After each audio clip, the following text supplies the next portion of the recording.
and I imagine Carlton might be under some criticism for the thousands who mightn't be able to see the game because Carlton resisted attempts to get this match switched to the MCG. Let's take a look at the ladder after 11 rounds. That's the halfway mark of the season, and you can see Geelong and Carlton, second and third, both with a win-loss record of 9-2 and a percentage difference of just 1.6. They're both behind Richmond, who are the surprise leaders at the halfway mark with 10 wins and just 1 loss. The 1995 AFL Premiership season. Brought to you by Mitsubishi Motors Australia, Qantas, McDonald's, Mobil, Carlton Draft and National Australia Bank. These big games always give you a buzz, and I'm sure it's no different for you. Terry Wheeler, former AFL Coach of the Year. It's great, isn't it? It is true. These are certainly the games, and I think this one will be one of the big ones of 1995. Well, Geelong coming out onto the ground, led by their skipper Gary Ablett, who played such a top game last week for Victoria against South Australia at the MCG. His record recently against Carlton, not all that great, because Stephen Silvani has often had the wood over him, and only once in over a decade has Ablett kicked more than 6 goals against the Blues. And Geelong really have got a chance here to be able to stamp their authority on the season to date. Carlton looking to take advantage of the return of some very good players into the side and regain the poise that perhaps they lost with the 2 losses only from 3 weeks ago. The Carlton side welcome back, obviously, Greg Williams, Mil Hannah and Fraser Brown into the side, and Glenn Manton playing the first game with the Carlton after crossing over from Essendon at the beginning of the season. With some of the key players in the side, and certainly Stephen Silvani, he's the form full-back within the competition just at the moment. In last weekend's gaming against South Australia, he displayed all the skills that he has, whether they be at ground level as we see here or in the air and spoiling. He's a very, very good defender. Greg Williams, the dual Brownlow medalist, returns, having last played in round 6 against West Coast Eagles, but I'm sure that absence won't affect Greg Williams' performance. And Peter Dean, probably the captain of the backline at Carlton, working so very hard to redeem himself from missing through injury the 1993 grand final, third best and fairest winner, 1994. Well, there's the great man. Centuries in his last few seasons, and he looks as though he's heading that way again with 67 goals at the halfway mark and a mile in front of the rest. And won't it be a great clash between he and Stephen Silvani at one end of the ground there today. Geelong having only lost 2 games out of their 11. Welcome back Gary Hocking, their captain, or former captain, after 1 week suspension, and Stephen Handley playing his first game for the season. But I do think Geelong perhaps are working a lot harder at the ball, and Shane Brewer has been one of those players. He's a very physically tough player, runner-up in the Magarey medal in 1993, and then playing 25 out of a possible 26 games last year with Geelong, leading tackler, 19 goals. Michael Mansfield, for mine, perhaps a perfect halfback flanker. Very courageous, knows when to spoil, is a very strong tackler, but then can run. And Ben Graham, what a superb kick he is from fullback. You wouldn't want to mess around with short kicks when you have a player of his calibre kicking the ball out from fullback. Very hard to pick a favourite here today. I reckon the bookies have got them both a slight shade of odds on, because the bookies don't give the punter a chance, but maybe Carlton because of a home ground advantage. I think the home ground advantage probably does give Carlton the sway, but Geelong got great players in great form, Drew. The game about to start. It should be a beauty. We'll be back soon.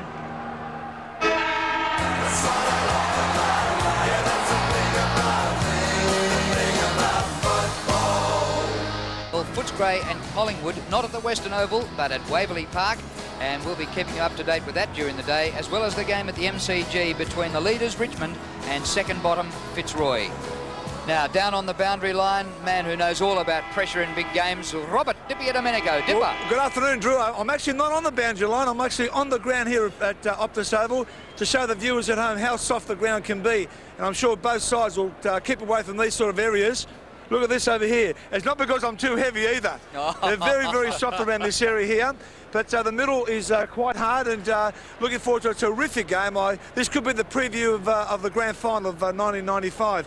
The conditions, as I said, as far as wind's concerned, is quite soft here at the moment. It's not blowing a gale, but hopefully later on you might see here at Princess Park the wind pick up. For me, I'm going for Geelong. I feel they're a very strong side, and I'll leave it with that. You and former teammate Gary Ayres, by G, do you stick together? On your Dipper. And it's a chance to welcome this afternoon Peter McKenna, who joins us in commentary. Afternoon, Pete. Good afternoon, Drew. Good afternoon, Terry. I was just watching Gary Ablett in the centre of that pack, Geelong pack, and he had plenty to say to them. He loves being captain. It's reflecting in his game, I think, Terry. It certainly has. He's stood up to take the task on so very well, with the other two captains in Kenny Hinkley and Barry Stone not being in the side. And his performance last week as Victorian captain, Peter, I thought was very good as well. Well, a superstar, and we're looking forward to not only that clash, but you've got Greg Williams around the centre and Paul Couch. They're just good players on every line, and Geelong, big improvers this year, have surprised everyone. There's Steve Kernahan, tremendously important. Pearce is there. Barry Mitchell's been in good form, but this is the man that inspires Carlton. He's been a magnificent player, and Terry, Greg Williams back in the side will be a little bit underdone, but he's a highly skilled player. He is. I mean, Carlton now approaching full strength. They probably need a couple of weeks for Williams to run into some form, and Fraser Brown and Hannah as well. And there's one of the matchups that will be a very important one, obviously, Gary Ablett and Steve Silvani. And at the other end of the ground, Ben Graham and Stephen Kernahan. Well matched there, Ben Graham. He's not giving away too much height on Stephen Kernahan, and I think he should do very well there. By Darren Goldsby to get us underway here at Optus Oval. On the bench for Geelong, Brewer, Handley and Hickmott, and for Carlton it's Lynn, Manton and Rice. The ball up, bit of a crooked one. It favours Barnes, knocks it straight in the path of Craig Bradley. So the opposition got the ball from the hit out. Backhanded by Mansfield, but he doesn't clear the area. There's Greg Williams back in the action. His hand pass intercepted by Graham. Hocking floats one over the top. Trouble for you, but Paul Couch will take. It's coming back. And we go all the way back to Graham, who will take the free kick. Graham and Kernahan, the match up at one end, and Silvani and Ablett at the other. Here's Brown, kicked by Paul Brown towards centre half forward. Brown has got underneath the ball, and Sexton beat him to it. So Michael Sexton gives it off to Christo. Oh, you can hear the woof as he brings it down towards centre wing. The ball hits the deck. Kernahan battling hard. He's Mansfield, been in great form. To Pickering. Liam Pickering, former North Melbourne, an ordinary kick to the half-forward line. The hand pass given off by Tudor. Quick little kick. Comes back to Hall. This is Derek Hall. Further afield to Scholl. Scholl, a wobbly kick to the half-forward line. This Carlton defence is very, very strong. Silvani leads Ablett with the ball, then loses it in the tackle. Back it comes from Sexton to Silvani. Silvani to centre wing. Bradley cleverly round the boundary line. Oh, that would do Maradona proud as he gets it to Pearce. Pearce on the left boot. Down towards half forward. Great play by Williams. He dives on it. Here's Fraser Brown. The chip passes on. Kernahan marks. Great play by Carl. Sensational play. Craig Bradley, as the ball approached the boundary line, many players would have given it up and allowed it to run across the line, but no, Craig Bradley was able to just get the foot there, hook it back into play, and Carlton be able to move the ball so very efficiently in, and Stephen Kernahan with the first shot at goal. So Kernahan, not an easy shot because fairly acute angle, but only 25 metres out from goal. Vital kick coming up to start the ball rolling for the Blues. Steve Kernahan stabs. Oh, hits the post. It was always swinging left. And, well, actually, in the end, a bad miss. That was just brilliant play all the way down the ground. The interchanges for the Blues. Manton playing his first game at his new club, along with Rice and Lynn. Kick in, just about to the centre. Barnes takes the mark. How's that? Defence into attack, but a fumble there. Pickering let them in. Williams. Bouncing ball up towards half forward. Pearce balks the hand pass. In he goes. Barry Mitchell off the left. Kernahan works to the front. The ball gets behind. Brown. But Riccardi back there with him, prepared to concede a point. That booing is like the old at soccer matches when they pass it back to the goalkeeper. Look at the Geelong bench. You can see Hickmott. And you're also sitting there on the bench is Grant Tanner. You can see now, oh, here comes this, the torpedo punt. We didn't quite get onto it. Ben Graham right down towards Camporelli for Carlton, who traps it. Scott Camporelli went for the daisy cutter, but Hocking was there to chip in. Here's Aaron Lord. Brings it to the half-forward line. He's looking for Brownless. Punched away by Sexton. Here's Lee Tudor. Off the side of the boot towards the centre of the ground. Some strong tackle on Ratton by Couch. Hand pass comes over the top to McKay. But the umpire said it was a free kick coming back here to Geelong. And it looks like it'll be Couch. So danger here because Ablett loves it when Couch gets it. Now where's the lead? It's a chip pass. It's underneath, Ablett underneath it. But waiting over the back is Derek Hall. Good play. Ablett had made the lead, Terry, but it was far too high for him. And that's the important part about a full forward, is that you keep leading forward. If Gary Ablett had popped a little bit earlier, he may have taken Silvani back into where he may have influenced the flight of the ball. But no, this is Derek Hall now. So Derek Hall from directly in front, 30 metres out, kicks a goal. Puts it on the left boot, wide for Ablett. Here he is with Silvani. The first one-on-one contest between them. Fumble Silvani. Ablett's got it. Brewer around the boundary line. The ball bounced just inside and will have a boundary throw in. Shane Brewer started on the bench but got himself on the ground pretty quickly.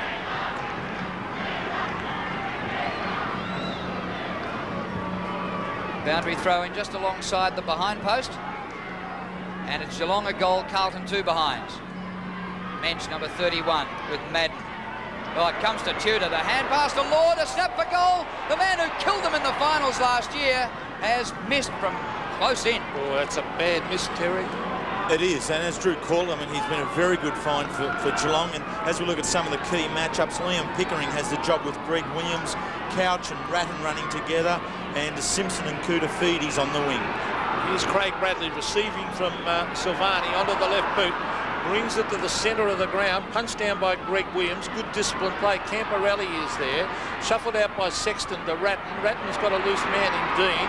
Here's McKay coming through centre wing. Kicks long. He's looking for Kernahan. Can he get back there? No, he can't.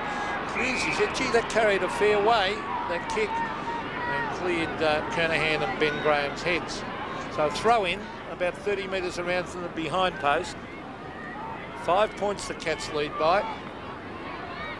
Spalding versus McGrath. Spalding would have the height advantage there.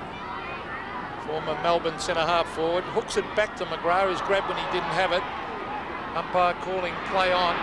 Oh, player staging for good umpiring by Darren Goldspink. Bit of staging going on, in my opinion, there. Greg Williams, nice to see him back. Missed 6 games. Chance for the Blues. Knock up the crowd. It comes to Pearce. Snap the goal from 15. Missed it. Jeez, he's been dangerous, hasn't he? He's been very good over the last couple of weeks. Been joining Carlton mid-season through 1994. He's kicked 9 goals during the last 2 weeks, a 5 and a 4. Yep, second in their goal kickers with 16 in 10 games for the season, behind Kernahan, who's their leading goal kicker with 28. So Ben Graham. Let's hope he goes for a torpedo punt again. No, he's going to the drop punt. Out towards centre wing. A long kick, Hannah and Couch. Good play by Couch to hold his ground. Camporelli's holding it in. And the umpire will come in and bounce it. It's good play from Ben Graham. He doesn't have to get thinking that he has to do a big torp every time. A very well-controlled drop punt kick that was. Well, he kicks the drop punt 60 metres. Very good. So, a little bit of pushing and shoving going on. 2 very talented sides. The ball on centre wing, Madden props. Barnes couldn't get around him. Camporelli crashes his way through, but it's taken away by Lord, a very talented player, Aaron Lord, towards the half-forward line. Dean. Oh, taken away by Hocking. Great play, Gary Hocking, on the left boot. A terrific kick. Have a look at that. He's found Growler's pinpoint accuracy. Exceptional, Gary Hocking. Left foot or right foot, the way he can just step out and be able to bang them in. Billy Brownless and Gary Ablett would not hesitate to lead once that man gets the ball. So Brownless certainly within kicking distance, will kick from 45 metres, directly in front. There's the drop punt. It looks pretty good. It's the goal. Geelong have the first 2 goals of the game on the board. They lead 2-1 to 3 behind. Barnes and Madden about to face each other, who both started their careers at Essendon. Barnes wins, comes down to Couch from the centre circle, out wide the half-forward flank. Bad bounce for Tudor. Could have Koutafidis is there. It comes to Tudor. Simpson back to Tudor. From 50 metres, Lee Tudor. Brownless is there. Yes!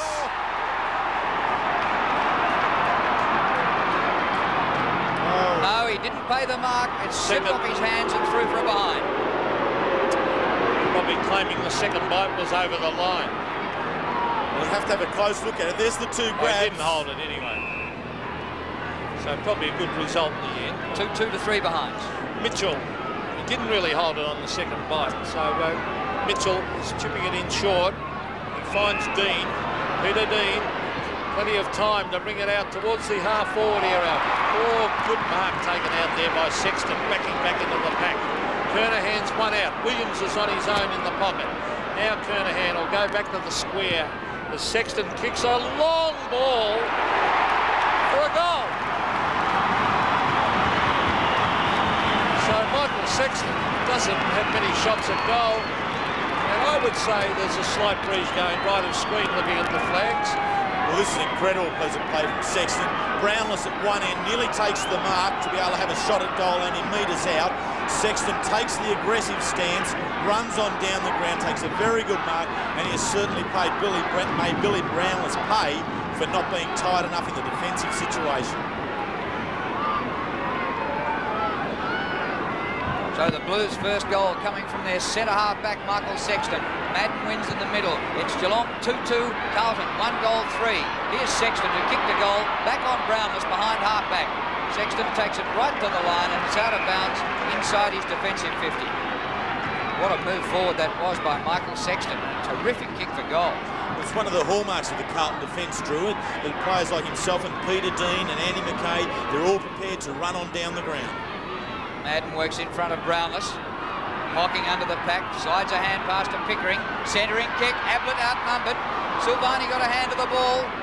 It's up for grabs here, but the whistle goes and it'll be a ball up right in front of goal, about 20 metres out. I noticed Sexton had gone back to stand 10 yards in front of, 10 metres in front of Ablett then to go down and lend a hand to Silvani for that quick kick. And that certainly helped out.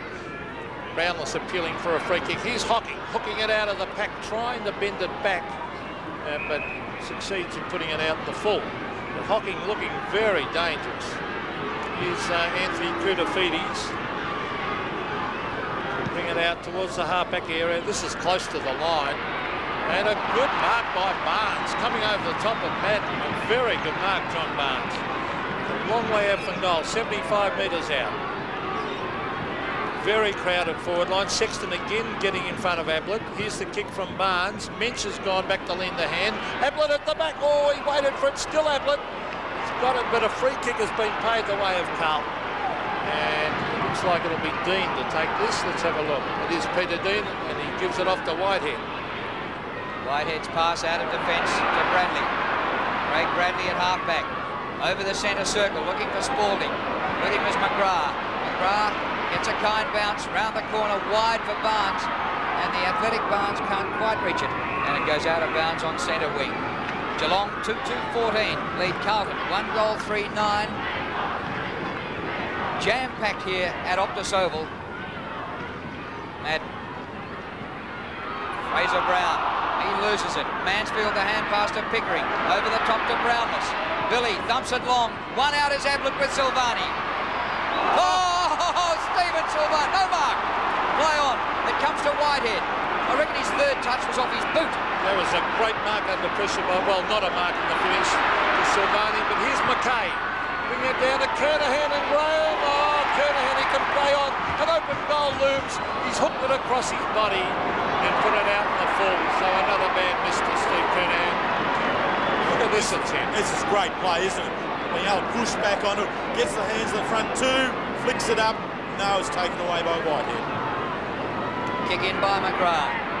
He's going from one end to the other very quickly in this game. Hocking. With him, Camporelli. Whoa! Did you see something? Name names. Doesn't he love going in those packs, Gary Hocking? Oh! It's going to be a ball up He's in a between great wing player. and half forward for the Blues. And Greg Williams having something to say to umpire Goldsmith there. Madden. There's Pickering with nowhere to go. Ball's umpire Goldsbig says it's mine. Pat on the head for Liam Pickering, who's been great this year with an on-ball role in the absence of Bairstow. It's a good decision that. He had no chance of getting rid of it. It's grabbed just as he grabbed it. And Camporelli tries to shuffle. Hocking went in hard again. And Darren Goldsmith to bounce it. 60 metres out from the Carlton goal. It looks like we're in for a crackerjack game, judging by this early stanza. 2 points the margin. There's Spalding. Madden is there. Riccardi can't keep it in. Still on Carlton's half-forward area. Way out on the boundary line for a throw-in. So a pretty cool day. Currently 13, expected 14. To actually perfect weather conditions. Still at half-forward, and another pack develops. And it's good the umpire not just plucking a free kick out for nothing. They've got to earn them. Well, they're all very tight and hard in at the ball, and this will emphasise the importance of either Barnes or Madden taking some ascendancy over the other. Madden a hand of that. Ratton, Hannah, Mill Hannah, good shepherding behind, but he's bowled over and a good tackle by Mansfield. The crumbs to Brown. Now Couch. He's kicked round the corner out to centre wing. Brewer leads Ange Christou. Oh, well done by Christou. He was always running second, but he won the footy. Up to Pearce. Spalding in front. All Geelong at the back. Good pick up by Mansfield. Victorian representative. Long high ball. McKay! Superb mark by Andrew McKay. A South Australian representative last week at the MCG. That was a brilliant mark, Drew. The centre wing, pinpoint accuracy again. Has found Ratton. Ratton goes inside, dangerous hand pass, but it'll come off. Oh, no, it's smothered by McKay's kick. Here's Ratton. Gets in a quick hand pass. Oh, it's missed. Allows Metz to come in. Oh, McKay again with desperation. Oh, he's given it straight to Hall. Ablett's one out in the square. He goes back. Hall kicks. And the marker's over the line, so it's behind the Geelong. Gee, that's a situation where Ablett probably should have led then. Yes, perhaps so, but even just a kick further back, smothered by Liam Pickering in the centre, turned a certain Carlton thrust forward back to be Geelong's. Kick by Christou. Ramos and Sexton. No mark to Billy. There's Mill Hannah. Mitchell. Little kick round the corner. Bradley. A bounce to set things up. Then floats one over the top. Camporelli inside the 50. Camporelli goes for the goal and kicks it.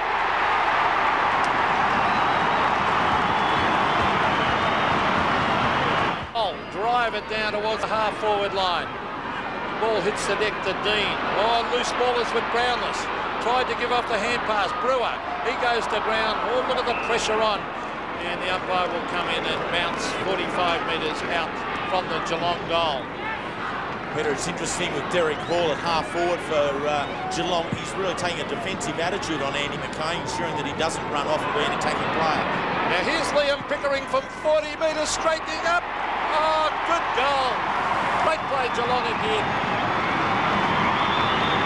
Well, this is goal for goal. Pickering's kicked a ripper. Go Cats says the sign, and they lead by 6 points. Pickering was very...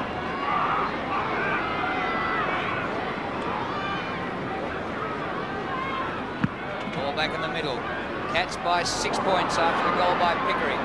Andrew McKay, an excellent player. He's kicked just over centre wing. Hall. Here comes Pearce. Now Hall again. Fraser Brown is going to get the free kick. Play on, said the umpire. Bradley's been outstanding. Short pass to Kernahan. And the two South Australians combining. Kernahan a long way out, looking to pass. Pops it up. Spalding. Oh, in the goal square. Hannah scores level again.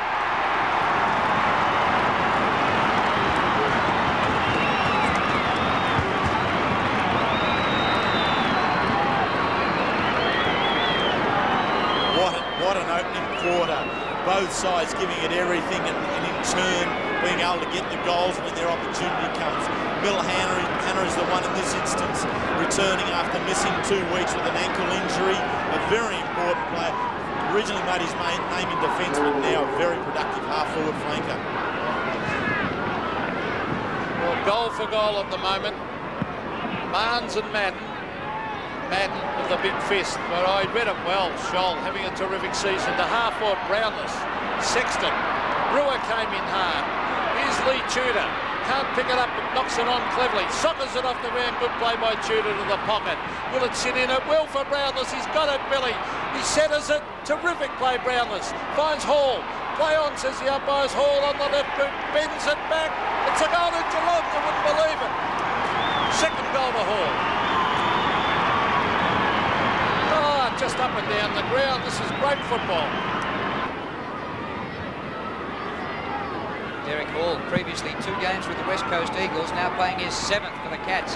Here's Fraser Brown returning from injury. Hand passes to himself. Woodder Hockings there. Barnes in trouble. He's lost it. Pearce. There's another one.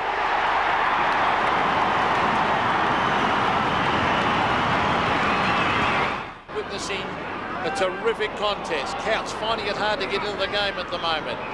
Here's a strong tackle on Koutafidis, and the umpire said, well, it's going Geelong's way. He insinuated it was too high, so Counts must have been tackled high. Now, what's happening here? Something else is the other umpires coming in to say there was a push out at half forward. I think that's going to be reversed down the field to the half back area. It'll go to Carlton. So one umpire gave a decision, then on another instance, the other umpire's gone the other way to Rapp. Kick by Rapp. Mitchell running onto it with Riccardi. Riccardi's pace wins the day. His left footer up towards centre wing. Couch in front. Well done by Rapp, but he didn't quite clear the area. Terrific pick up by Tudor. Tudor keeps it low for Ablett. Silvani lets it get behind him. Ablett. Christou. Ablett got rid of Christou for Brewer. He's dragged down by Silvani, but he's legged. Free kick to Brewer. He was legged. Well, Silvani was desperate then. And lunged, got the player by hand. And there's no doubt it's Brewer's free kick. But didn't Ablett use his body well, Terry, to allow Brewer to come through? Talk about clearing a path for a teammate. Now Brewer to put the Cats in front. 5-3 to 4-3.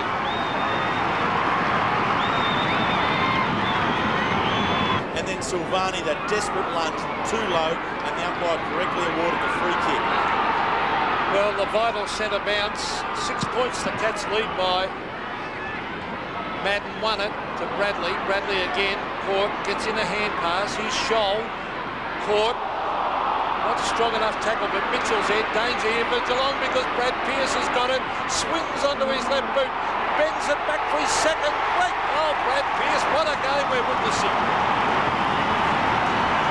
Goal for goal. Scores a level. What a quarter of football, Terry. And hasn't Brad Pearce slotted into this side so very well? You know, who would have thought that after only 2 games with the Brisbane Bears that he could become such an integral part of the Carlton side. And the strength that boy has is he kicks the ball so very, very long in an offensive manner.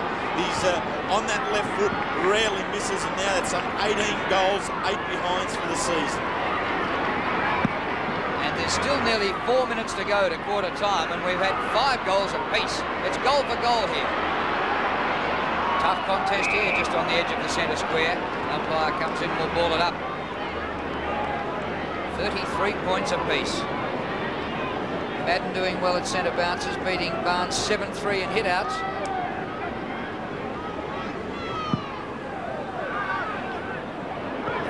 Here's Ratt leading the race. Soccers the ball away from Mensch, close to the boundary line. Dean he nearly had the same chance that Bradley had earlier in the quarter, but that time Dean took it over the line. He probably doesn't have the ground level skills of a Craig Bradley, just the stage. Craig Bradley has been outstanding. 3 marks, 8 possessions first quarter. Madden again gets it to Dean. Dean around the corner to half foot. He's looking for Fraser Brown. Oh, good play by Scholl to hook that back. Mitchell is there. McKay. Now Riccardi. And Riccardi is quite happy to tap it to the line. He better watch. It's pretty dangerous to push it like away because the umpire could easily just pluck a free kick out, particularly on half forward. Now Barnes versus Spalding, in fact, this time. Here's Camporelli getting it to Williams. Great play. Williams to Andrew McKay. He sprints in the goal and he's kicked it. But no, a free kick. A free kick back here at half-back. Will go the way of Geelong. The umpire spotted something and will go to Shoal. And the Carlton supporters don't like it. Liam Pickering and Fraser Brown off the ball. Liam Pickering was in the front position, and as the umpire indicated, a little flip across the ears from Fraser has cost his side dearly. Well, I rate that man there, the best umpire in the competition. Yeah, he called it correctly. Darren Goldsmith, he was definitely there. He's done it right. Gee, the Carlton fans are not happy. That was a terrific goal by a half-back. But of course it won't count. Mitchell paddles the ball. Here he is again, Andy McKay, playing an outstanding game. Pearce loses it to Couch. Oh. Couch, a hurried right footer. Tudor can't mark. Pressure from Whitehead. Bradley gives it to Dean. Camporelli. Christou going past. Straight up the centre. Kernahan. Graham is there. Kernahan still a chance. The crowd want a free for their skipper. Umpire Goldsmith said, give it to me. See, that could easily have been a free kick to Geelong then. The Geelong player was slung out of that pack. The bounce. 40 metres out from the Carlton goal. Spalding gets it to Ratton in towards goal, across his body and sneaks in for a behind. And they're still hooting the Carlton supporters. 5-4 to 5-3. The Blues by a point. What a quarter of football, Drew.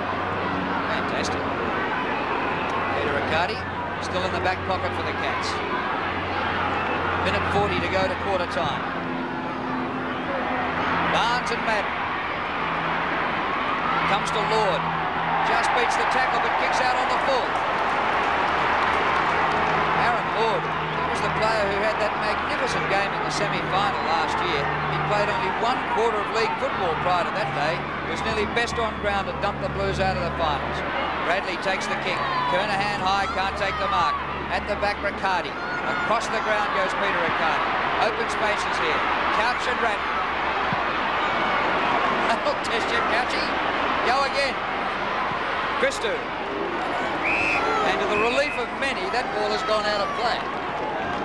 So it's on centre wing. Getting close to quarter time. We've had 10 goals scored in this game. Carlton by a point. Madden and Mensch. Dean comes over the back. Derek Hall crashes in. So does Brewer. Well taken by Koutafidis. And a good kick on the left boot. Gains about 45 metres. Oh, the one-handed mark by Fraser Brown. He's got plenty of teammates out wide. Here's Bradley. He sets it up high for Kernahan, who loiters at the back. He should mark. No, he didn't. Ben Graham did well. Mitchell grabbed but he didn't have it, was he? Kicked away by Brown. Umpire calls a free kick down the ground. And it'll go to Geelong, I would feel. A relayed free kick will go to Gary Hocking, and the Carlton fans aren't happy. At this stage, Darren Goldsmith will need an escort to get out of the ground. Kick by Hocking goes wide to Pickering centre wing. Time running down, 30 seconds left in the term. The Blues by a point. Into Lord. A short play. They might run out of time before the siren. Hocking and Bradley have shared the ball. Ruck roving. Riccardi marks, plays on, gets rid of the hand pass. Still maybe time for a goal for the Cats. Well read by Whitehead, well picked up. Kick back towards the centre, and Gary Hocking dives and takes the mark.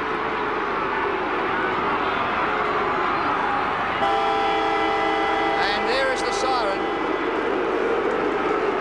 Hocking had 9 possessions. Bradley had 11 in the first quarter. It was fantastic, and it's a 1-point lead to the Blues, 5-4 to 5-3, Terry. And what an intense quarter. 10 goals scored in that period, and each side being able to give it everything. The Hocking and Bradley duel will be a key one right throughout. Both of them giving each other that little bit of freedom that they need. The key will be which one uses the ball into their each potent forward line. Kernahan at one end, Ablett at the other. Gary Ayres has certainly given the Cats some steel, but there was some attacking force as well, and so did the Blues have it, and they lead by a point, 5-4-34 to 5-3-33. There's always plenty of ground to cover by Monday night, so join Bruce, Malcolm and Mike on 7's Talking Footy. The scores were level 4 times during the first quarter, and at quarter time Carlton 5-4 leading Geelong 5-3.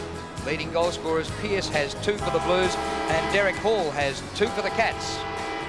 Other matches being played today, and Footscray, they've lost their previous 6 games in a row against Collingwood at Waverley, and the Bulldogs coming back. They're 2-5, leading Collingwood 2 behinds.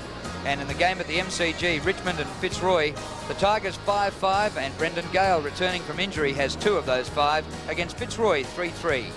Down on the boundary line, Dipper. Thanks very much, Drew. Well, what a great quarter we saw there, and both coaches were pretty happy with their charges there. They're both quite calm. As he did say to his players, to make sure that every competition is 100% on this small ground and to man up. He just figured out a couple of the guys there to make sure they pick up their players, like Pickering onto Williams, to make sure that Williams doesn't get his hands moving. And David Parker, well, he did have a bit of a say to Fraser Brown about that stripper free kick, which he gave away because did cost the Blues a goal. The Tippers down here are a little bit hot at the moment, so we'll see what happens in the second quarter. That's what we like to see, isn't it? Hot tempers, skillful football, an even contest. We've had all of that. It's been absolutely sensational. And Stephen Kernahan, he actually could have kicked a couple of goals, but he's kicked a point where he hit the post and kicked one out of bounds. And Gary Ablett at the other end hasn't had a kick, just one hand pass in the first quarter. But Drew, it's the centre of the ground where the real emphasis of victory will be found here today. I think Dipper just mentioned Pickering and Williams, Couch and Ratton, and Hocking and Bradley running against each other have both been very high possession winners for their sides. Yes, actually, it's Bradley 8 and 3 and Hocking 6 and 4.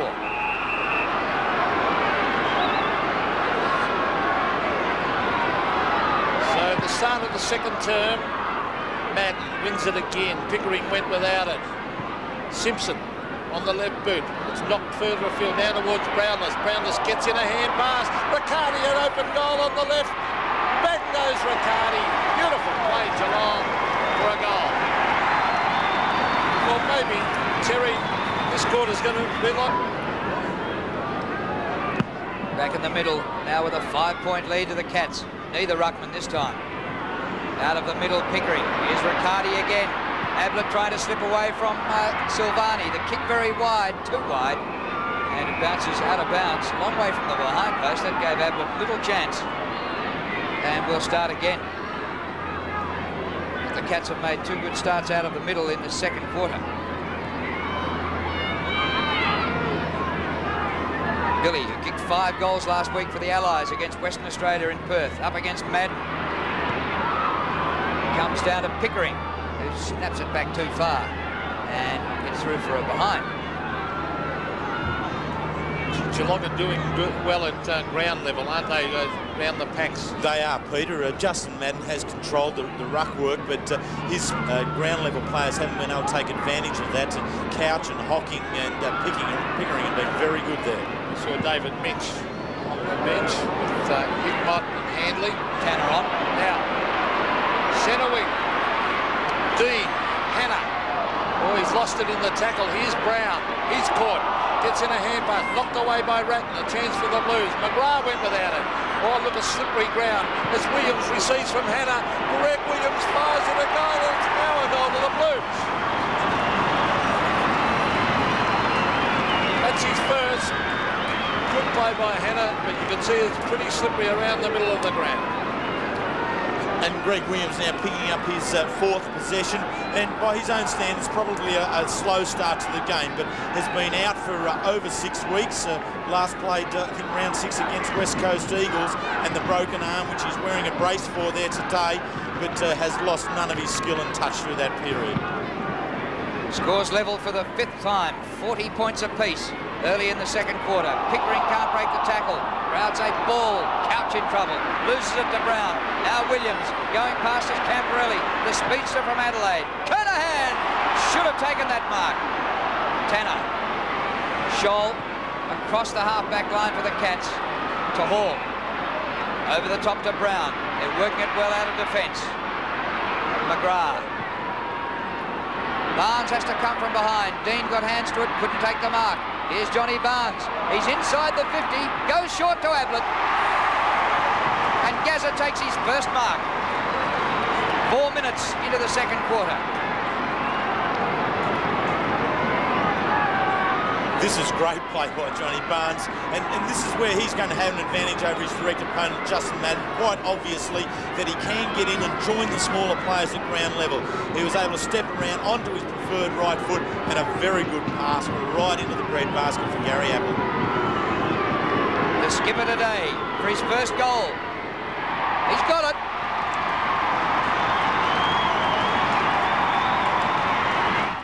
Work in here between Tudor and Riccardi, and you'll see that Tudor just stays with him. He doesn't peel off to receive the ball once. He's in fact saying keep on going, and comes in and Couch back to Riccardi. Another one, Tudor still with him, and that's a great part of this piece of play. Then to Ablett, second goal. Back in the middle, the Cats by 2 goals, the biggest break so far. Couch's kick is smothered. Tudor drops it. Uses his hip well to get rid of his opponent. Flips the ball up. Carlton man held when not in possession. Whitehead. Advantage is paid. It goes to Camporelli. He passes to Kernahan. Can't take the mark. Barry Mitchell off to Williams. That was like the old Sydney Swans days. Goal to Diesel. Oh, it's grazed the post. Must have just flicked the padding. And Mansfield yelled out from 20 metres away to the goal umpire, that's hit the post, Humpy, in case he missed it. He certainly wasn't going to allow that one to go, but good play by Williams, running himself into form. Ben Graham with that booming drop punt out towards centre wing area. Hannah trying to chip it back. Couch caught, could be holding the ball.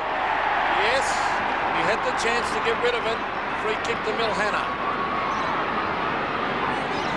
Kernahan down at full forward. He'll come from the back, Steve Kernahan. He flies and takes the mark. He read it better than everyone else. Oh, that was a great mark. I was looking up the ground in his area in the lead up.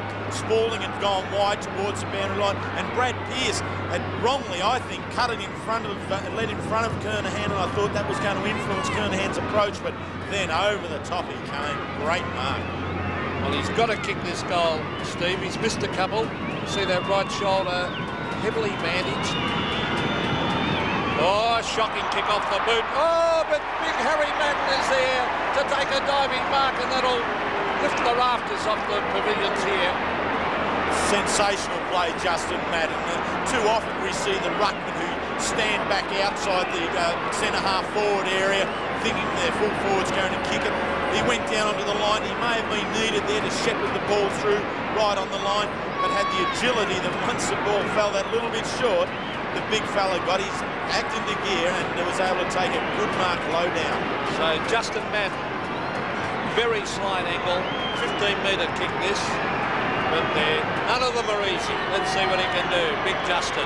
He kicks and puts it through. After the mark and goal by Justin Madden.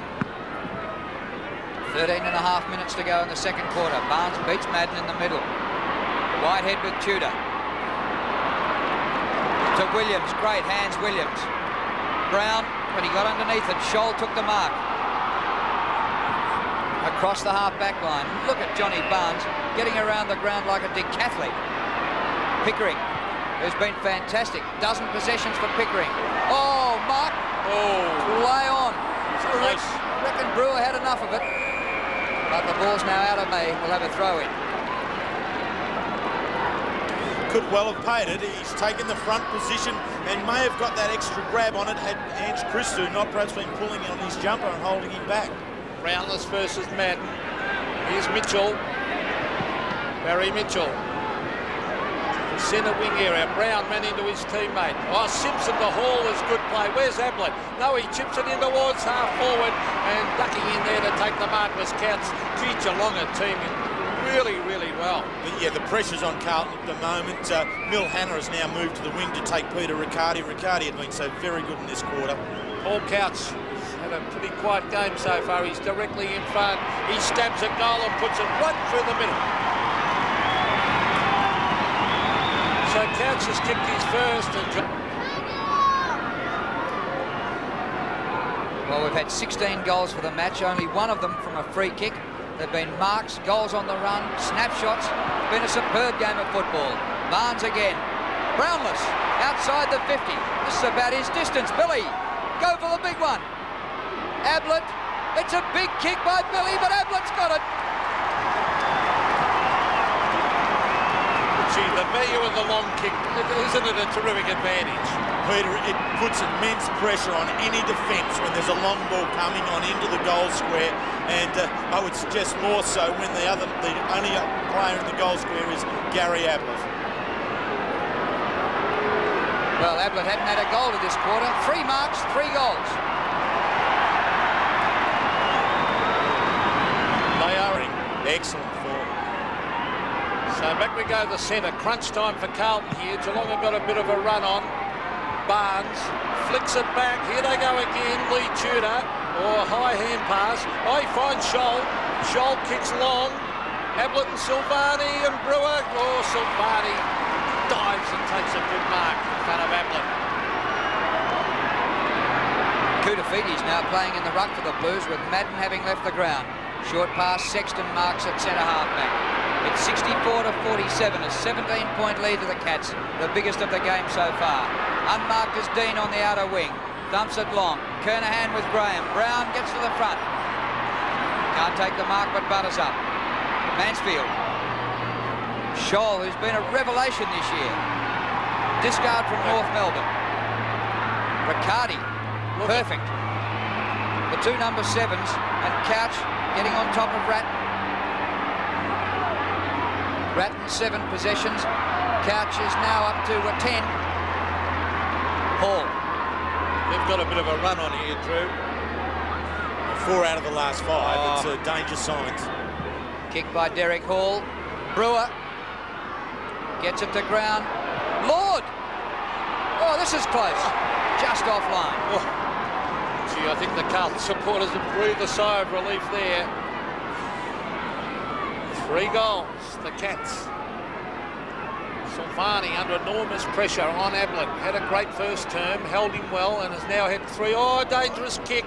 But he's got a good teammate there, Michael Sexton, to take the mark. Now there's loose men out here for the Blues. And diving and taking the mark. No, he didn't take it, Lynn. Christou.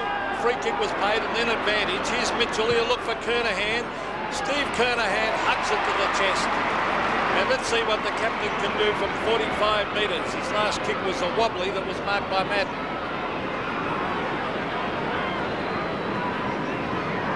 Vital player, Kernahan.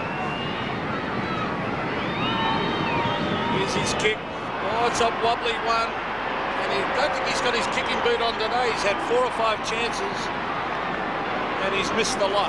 He just didn't seem in control in the kick there. I think he was perhaps trying to overstretch David Parkin and Cole Kinnear in the coach's box. They're now starting to ring the changes, as we mentioned, with Madden off, Kutafides in the ruck, trying to get some mobility onto the ground to be able to match what is a very good Geelong unit at the moment. Graham, the drop punt covers 65 metres in the direction of Barnes. A terrific leap. Comes to Hannah. Centering kick looking for Williams. Just about the shortest there. Scholl flew at it. Here's Pearce. Crunched down by McGrath. And that hurt. McGrath goes off the ground. Bradley marks in the centre circle. Lynn. And Tony Lynn has marked 35 metres from goal. Pearce is hurt. That was a solid hip and shoulder. I mean, it was all legitimate. Pearce head down there, just looks up, and there it is. Bang. Hip and shoulder. Yeah. Very well controlled by Tim McGrath. Quite efficient, effective, and well within the rules of the game. He didn't raise the elbow, and that was good to see. Unfortunately, the stretcher is out for young Brad Pearce. This is a bloke, obviously personally to himself because he was playing so well, but then also to the Carlton side because as Geelong go on this rampage at the moment in kicking 4 out of the last 5 goals, they need to be able to answer with goals themselves. And Brad Pearce has been so very good here, swooping onto the ball. Just as soon as he picks it up, he gathers it. And I guess, Peter, from any backman, that's the time you're looking for. Well, he knew he was going to cop it too. Yeah, he looked up and stood there. He didn't shirk the issue. No, he went hard at the ball. But no one likes to see anyone come off on the street. Let's hope that's no serious damage there. Well, he's been an important player. He kicked a couple of goals in the first quarter, Brad Pearce. And Dean Rice coming off the bench to replace him. When you think about the recycled players. There's Pearce, a former Bear, about to be replaced by Rice, a former Saint. Manton, formerly of Essendon. Yes, true. I think, you know, as the lists at AFL level, and as we look at this instant again, as the lists at AFL level become shorter and shorter, clubs are rushing into making decisions about players as to whether they're good enough to go on or not, and obviously at times now a little bit prematurely for some. And how many footballers have we seen carted off on stretchers in the last 2 years? It's unbelievable. A lot. So, as Pearce goes through the interchange gate, another former Brisbane Bear, Tony Lynn, is lining up for goal after taking the mark. Remember 2 weeks ago against Melbourne at the MCG, he kicked a goal, I reckon it went 70 metres. I didn't know he had it in him. It was a magnificent kick. But this time he's only about 35 metres out. The Blues need it. They've kicked just 2 goals in this term against 5. Kick by Lynn. Way to the right, I fancy. They wanted that one. And unfortunately, that generally tends to be the case. There is Tony Lynn standing there for so long, waiting for his shot at goal. As we see Gary Ayres and Jeff Geesham, former Footscray player and very good coach with Wodonga, and then over to West Perth. Did you play with him, Terry? Did do, and Tugboat, a very fine football brain. What'd you call him? Tugboat. As we see McGrath getting some hoots for that beautiful hip and shoulder he gave. Here's Brown. Brown up in the air towards half forward, and a good mark taken by Dean. He had his name written all over that. Peter Dean gives off a handball. Bradley having a ton of possessions. Down towards half forward, Derek Hall at the back. But that's a good mark by Hannah in front of Riccardi. The Blues fighting back. They need a quick goal. Kernahan is down there with Ben Graham. No doubt he'll be the target. Play on, says the umpire. Hannah hooks it back. Williams a chance. And Greg Williams will have to kick from 50. The Carlton champ. The distance just might be doubtful. He'll kick right on, well, about 51 metres he'll have to kick this ball. Just think he might lob it up. No, he's going short. Pickering's good enough to punch it away from Mitchell. Mitchell gets it to Spalding, who's had a quiet game. Spalding around the corner. It's a wobbly one. Will it bounce over? No, it won't. Hall tries to tap it on. McKay is there. He tunnel balls it. Here's Barnes. Was he pushed in the back? Umpire said he was. Over it goes to Hall. Runs onto the right foot. Back to Barnes. Geelong's heaving well. Barnes, the hand pass just a little bit short of Scholl. Had to stretch for it. Scholl worked hard. Into Pickering. Now Tanner, who came off the bench in this second quarter. Kick by Grant Tanner to Brewer at centre half forward with Christou. Christou's on his hammer and tack. Brewer, well played, spins out of trouble, goes for goal and misses. At the post.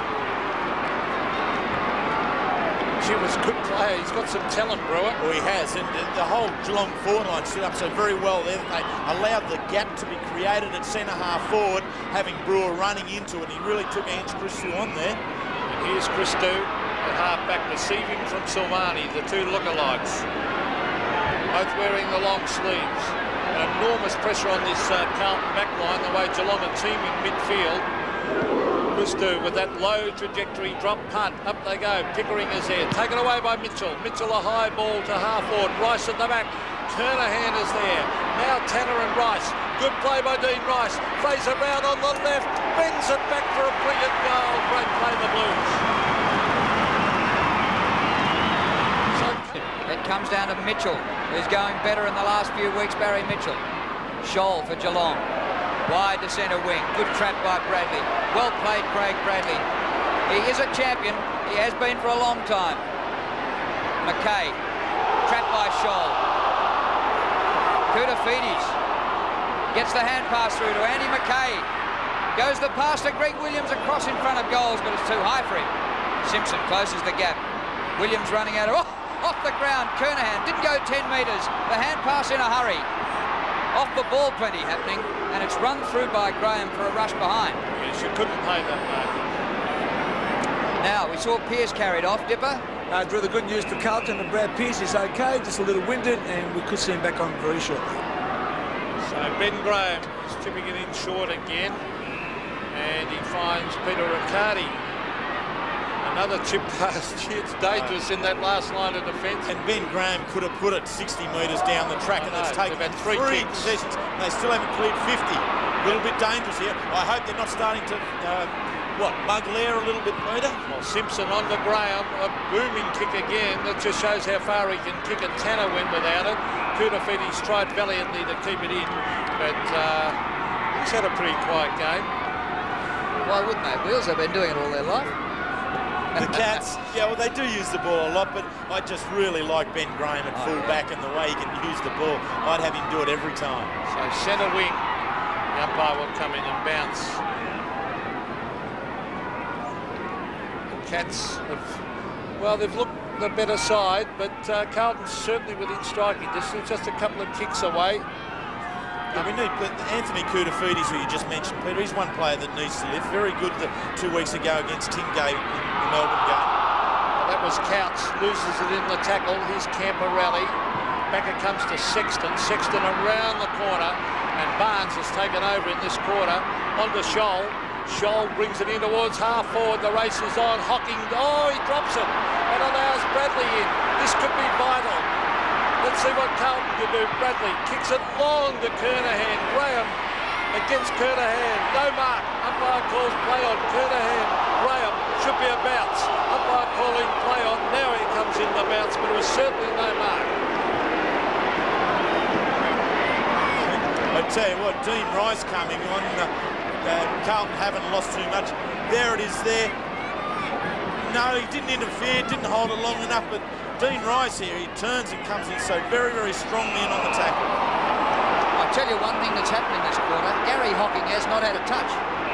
And the quarter's been going 25 minutes.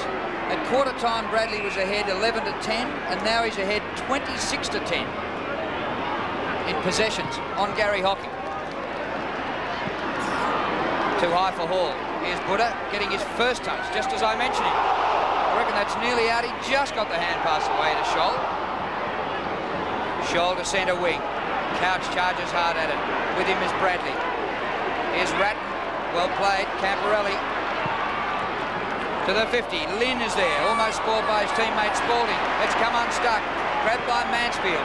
Kicked by Mansfield to Hall, who's been a good player this year for the Cats. Away to Pickering. In space for Ablett. Oh, good hands. Dragged down by Silvani. Did he say holding the ball? Turn it up. You're joking. You've got to have some chance to get rid of it, don't you? You do. It's only holding the ball if the player has a prior opportunity to get rid of it. Silvani had snaffled Ablett, immediately taken possession of the ball. Well, it was a good tackle, but it was just a play on. See what happens where the crumbs go. Of course it was. Barnes marks at halfback. Barnes wide. He's looking for Lord. And they were for a 50-metre penalty against Kudafiti's or Rat, one of the two. Oh, danger here. Big danger for Carlton. Should move it quickly. He does, Barnes. Now towards Ablett and Silvani. Ablett! Oh, look at that for a mark. In midair, he used his hip and shoulder on Silvani and has taken a brilliant mark 20 metres out. The kick from Barnes travelling in. Silvani and Ablett, just the superior, just his strength in the lower body there to be able to take Silvani out of the contest.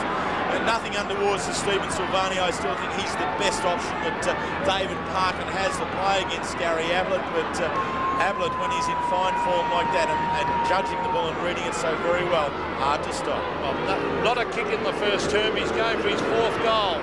He's missed it. He's hooked it badly, the Geelong champ. And, gee, that was a real opportunity to put a decent gap on the Blues. Parkin has taken Earl Spalding off and Glenn Manton in on to centre half forward for his first game with Carlton. Well, Spalding's had a shocker with just 2 possessions. Silvani short pass to Ratton. And there's Ratton's man Couch, 2 number 7s on each other. Back to Bradley. What a game for Craig Bradley. Perfect disposal. Kudafiti's marks just behind centre wing. Fires out the hand pass to Sexton. Sexton goes long. Manton just on. He's got a chance to keep this in. Rice does keep it in. Here's Lynn. No, the whistle's gone. It had gone over the line. We'll have a throw in.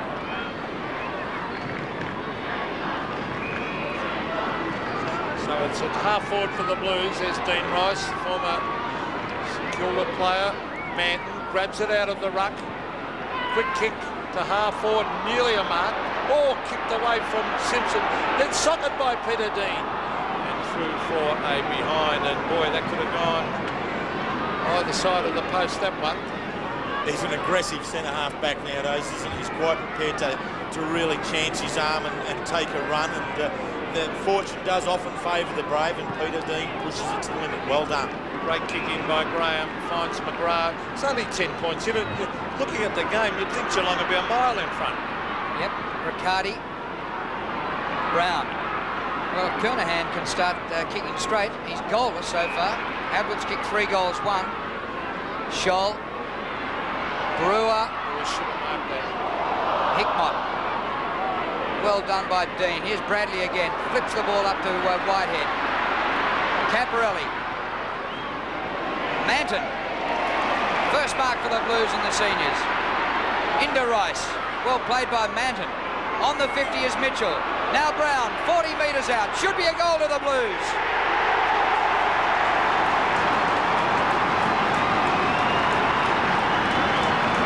Geelong by only 4 points now as Liam Pickering gives it to Tanner. Tanner bombs it down the direction of Ablett. Ablett at the back. Danger here because swooping on it here is Hickmott. He can't get it. Now he can. Hooks it out to Couch. Couch has grabbed it. He didn't have it. Now it's Hockey. Smothered off his boot. Hockey again. Punched away from him. McKay goes in hard after the ball. Here's Pickering. On to Tudor.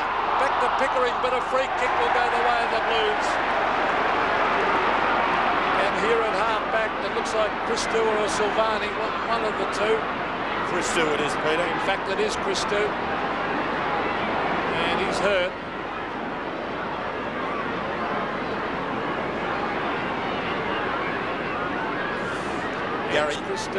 Gary Ayres has put Hickmott on just for this latter part of the quarter to try and snare a goal. It was Derek Hall that went off. To Ange Christou, it just seems as though he's been winded and just needs that little bit of time now to regain his composure.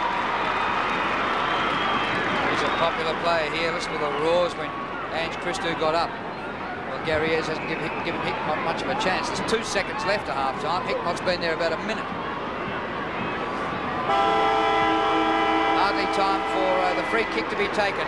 And it's half-time here at Optus Oval, and it's a 4-point lead to the Cats. At one stage they led by 17 points at the 21-minute mark of the second quarter. We've seen Pearce carried off on a stretcher. There's Christou not looking too good. Stephen Kernahan's had about 4 or 5 chances, and his total for the game is 2 behinds. Ablett kickless in the first quarter, took 4 marks and kicked 3 goals in the second quarter.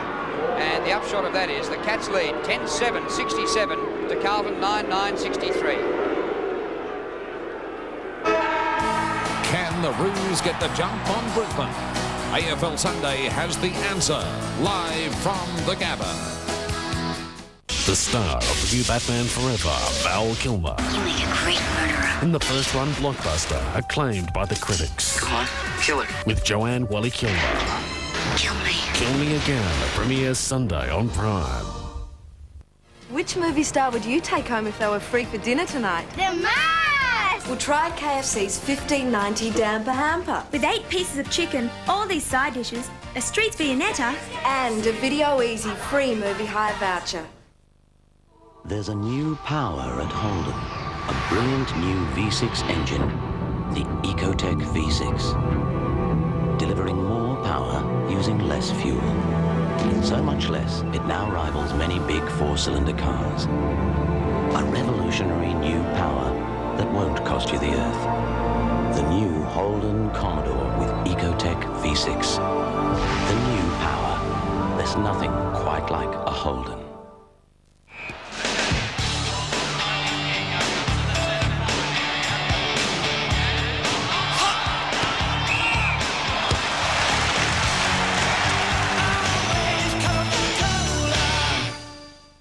Graham Honeybrook and Val Samuelson of Funeral Services of Wagga Wagga offer you more alternatives for a dignified service befitting your loved one.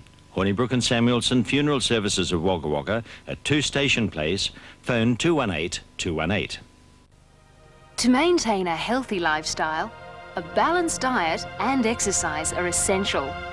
Yet 8 out of 10 women in Australia consume less calcium than they need. Their risk? Osteoporosis. Milk is the best form of calcium, and Garden City Contour is naturally rich in calcium. Garden City Contour. More protein, more minerals, more vitamins, more calcium, and it's low in fats. It's huge, it's massive, it's Deep's Menswear stock take sale. There's no excuse being caught with your pants down with huge savings like these. $30 off the marked prices on the biggest range of City Club trousers in the Riverina. All pure wool Australian-made pullovers and casual shirts, 20 to 50% off the marked prices. All pure wool tweed coats, $50 off the marked price. Everything else in the store heavily reduced at must-go prices. So come into Deep's and save. Deep's Menswear, where service is a tradition. Here it is, the perfect getaway location. We call it the Leisure Coast, and with good reason too. Come and enjoy the miles of clean surfing beaches, abundant fishing spots and waterways. From Bulli and Corrimal in the north to Windang in the south.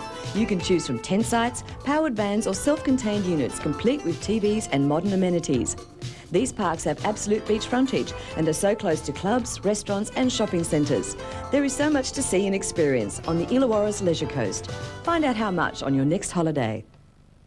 The Long Break Footy Show, brought to you by Wagga Motors and Isuzu Trucks. Proud to be associated with Australian football. A very good afternoon to you. Welcome along to The Long Break. It's great to have your company here on Prime for a Saturday afternoon of football. Carlton and Geelong doing battle in our match of the day this afternoon. And Tony, good afternoon to you. We've got plenty more football this weekend. Yes, Al, certainly have. There's a great range of footy happening this weekend, and tonight football as well. Yes, we're back to Football Park in Adelaide tonight for Adelaide and Fremantle. And this will be a pretty important game for Fremantle in particular. And of course, Adelaide, with the news that a new club from Adelaide could enter the competition next year. Bit of pressure on the Crows. Yes, it certainly is, Alan, and I think it'll be a very good game. And Fremantle really need to come up and win a couple of games, you know, in the sort of the footy states, away from home. And I think tonight's a great opportunity for them. It probably won't suit them in the way that they play footy, being dewy and a little bit heavy on the ground. And so it will be very interesting to see how they handle those conditions. And in our match tomorrow, we're bringing you the coverage of the game at the Gabba, where the Brisbane Bears will play North Melbourne. And certainly the Kangaroos have seen plenty of Australia recently, because I can recall a fortnight back in our match of the day, they played the Dockers in Perth, so they've been around the country. Yes, they get a fair few trips, don't they? Frequent flyer points would be very good. Yes, I think they'll do pretty easy Norths. I think Brisbane probably struggling a little bit. I thought they'd do a lot better than they have this year. Their players just, they don't seem to be able to get everybody on the paddock at any one stage, and that's been very disappointing, because I think with the players they have recruited, they look very good on paper, but they just haven't put the performances together as yet. Yes, and of course it hasn't only been Brisbane who've been affected by some bad injuries. It's been a big week of junior Australian football, and on Wednesday at Moorabbin in Melbourne, the Trinity Senior High boys took the Sun Cup once more, and I know you were there and saw a good game of footy. Yes, it certainly was. It was a terrific game of footy. It was a very close game all day. There was, I think the widest margin was about 11 points at one stage. Trinity had some very good players. Big Tom Gorham was just outstanding.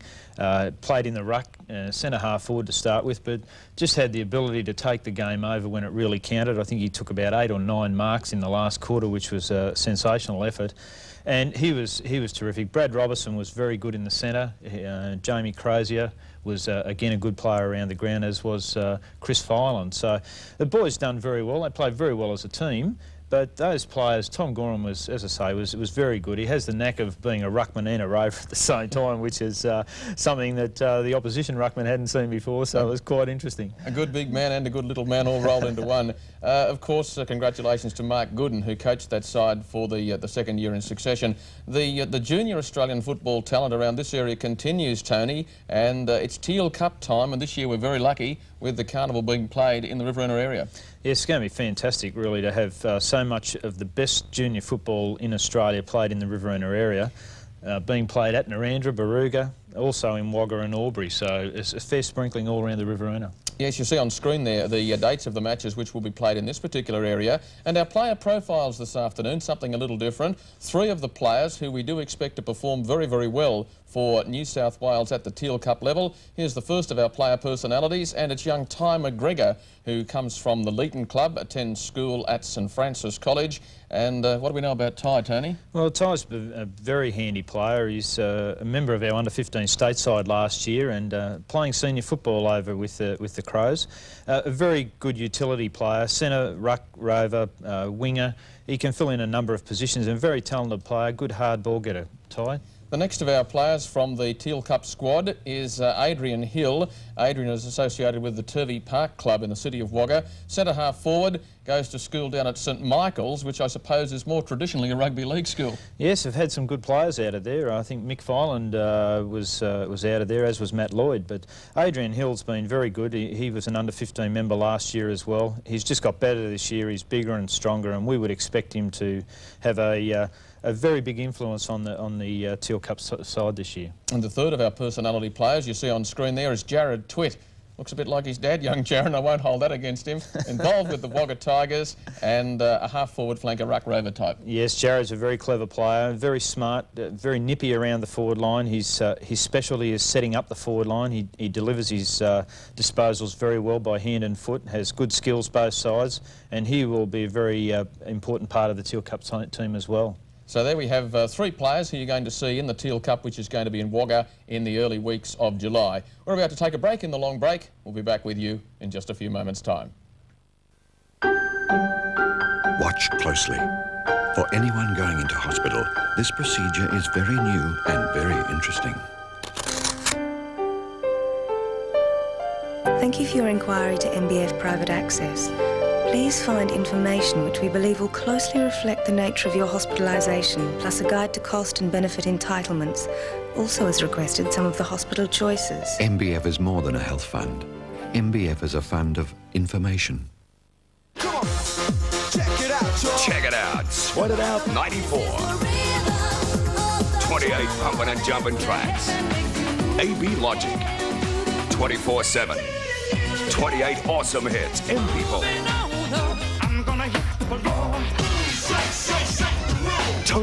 Tony, and more. Well, what are you waiting for? Get out, check it out on Sweat It Out 94 on 2 CDs from Concepts. For a new light truck that's both reliable and dependable, check out the NKR and NPR series of Isuzu trucks at Wagga Motors. They'll take on the tough jobs with capacities from 1.5 to 4 tonnes, power steering, steel radials, the new AeroCube cabin with built-in safety features, and in larger models, the powerful new 4.3-litre overhead cam diesel engine. Talk to Tony Brunskill and test drive your new Isuzu truck today. Isuzu Trucks, exclusive to Wagga Motors, Dobney Avenue, Wagga. For tasty tender chicken, the stop to make is Chicken Stop. Pick up a family pack with a whole chicken, potatoes, apple pie, large gravy, large peas and carrots, just $14.90. Or grab the Monday and Tuesday special of chicken and chips, just $3. The Chicken Stop, Sturtmore, Wagga. For the ultimate tune, using the latest technology, keeping up with the cars of today, make sure you go to P&P Performance. Take advantage of their new and exclusive dyno tuning, maximising your car's efficiency and horsepower. Let P&P Performance enhance your car's overall performance. To maintain a healthy lifestyle, a balanced diet and exercise are essential. Yet, 8 out of 10 women in Australia consume less calcium than they need. Their risk? Osteoporosis. Milk is the best form of calcium, and Garden City Contour is naturally rich in calcium. Garden City Contour. More protein, more minerals, more vitamins, more calcium, and it's low in fats. Dum-diddle-dum-diddle-dum-diddle-dum-bonanza! Yee-haw! Fire up for the Captain Snooze free linen bonanza! Buy from our huge range of innerspring. Bedroom suites, kids' bedroom furniture, or sofa beds at the Captain's guaranteed lowest price. And we'll reward you with a free flat sheet, fitted sheet, pillows, pillowcases, plus a continental quilt with every bed set sold. Yee-haw! So burn down to the Captain Snooze free linen bonanza. Captain Snooze, Fitzmaurice Street, open 7 days a week.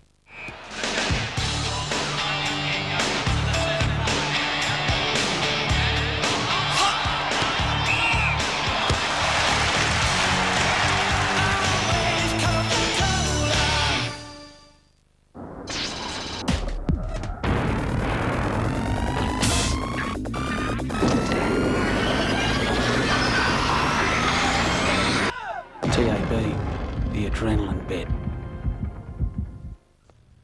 Welcome back to our program. Just before we look at the senior football competitions around the area, some news in relation to both the Little League, Tony, and also the under-15s.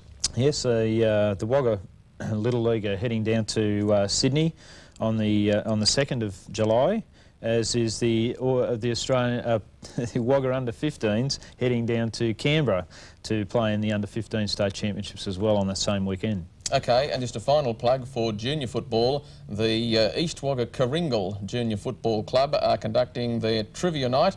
I'm looking at my notes here. It's at the Gumley Clubhouse next Friday night, which is the 30th of June. Yes, you've done very well there, Al. And it's only $5 a head for adults and $2 for children. So if people are looking for something to do, it'll be a great night out. Okay, let's move along to the Riverina Football League. Of course, a general bye last weekend. Several of the players in the New South Wales side, which copped a bit of a pasting from the VFA.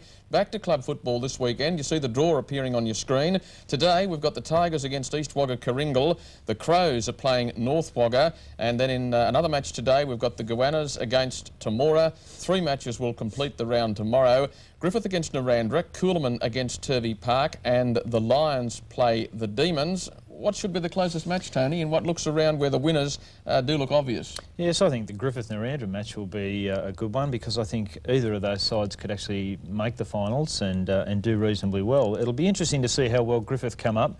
They've had an extra week to get over some of the injuries that the key position players have had, and I think they'll be a bit of a surprise packet. I think they'll do very well. Narrandera on a bit of a roll as well, and they're looking all right, but I just think Griffith at home, I think they'll do all right. The competition's been a little disjointed over the last month or so, I suppose, with the break for the state championships and also the break last weekend for the reasons I've mentioned to you. The ladder shows Turvey Park undefeated, 36 premiership points from the Tigers 32. And there, I suppose, the two favourites for the flag. Griffith 28, Temora 24, Narrandera 24, and as you see down to Grong Matong, Ganmain Grong Matong with 16, together with North Wagga. And you wouldn't really concede that teams below that cut-off point could make the finals. No, I think really North Wagga is the only one that I really have any confidence in being able to come up the ladder too much further. I still think Griffith in that position at third. It will give a good indication as to those sides below them tomorrow with their game with Narrandera, but I really can't see too many more changes in that top 4. And just quickly, your thoughts on this on-again, off-again competition over the last month. Has that been good for clubs with injuries or bad to break up the rhythm? Yes, it's certainly one of those contentious issues in football, I guess, but I think it's just terrific that the players get the opportunity to represent at regional level, at league level and for the state, and I think that's important to all footballers. It does, I guess, disjoint footy a little bit, but I still think with a long season of 22 odd weeks, I don't believe that a couple of weeks off during that period of time does any harm. I think it's very good that you can rest up players and then run for another 12 or 14 weeks. OK, it's all systems go now through to the finals. To the Farah Football League, they'll be playing this afternoon. The RAF Cats will play South Wagga Tolland Dons, the Bombers, the Brown Bombers against the Rock Huron Creek in what should be the match of the day, I suppose, although Mara and Ardlethan looks an interesting clash. Cootamundra are playing Uranquinny Kapuka. Rivcol have the bye, and we saw Mark Hoffett kicking plenty of goals for the Rock last Saturday afternoon. He certainly did. He didn't miss a lot, Al. I thought he was... Mark's a very good player, and he has been a very good player at the top level before, and I guess running around with the Rock's pretty much of a luxury for him, and he's a very good player, and he'll kick his bag full out there, I'm sure. OK, the ladder in the Farah Football League, and on top are the Mara Bombers, 32, with the Rock Huron Creek, their main challenger, on 28 premiership points. And the ladder does show the story that they are the two dominant clubs. It's then 2 games back to Ardlethan and Cootamundra hanging in there. And the Brown Bombers salvaged their season. They kept in touch with a win last weekend. And then we have RAF's South Wagga Tolland Dons, Uranquinny Kapuka and Rivcol. They're all on the board, which is good. Yes, it is. It's great that they're all on the board. I think Area Park really have to win this game today. I think they have to win it and win it well to give themselves a chance of playing in the finals. Cootamundra are already up there, and for them to get in front of Cootamundra, I think they really have to pull out a big performance.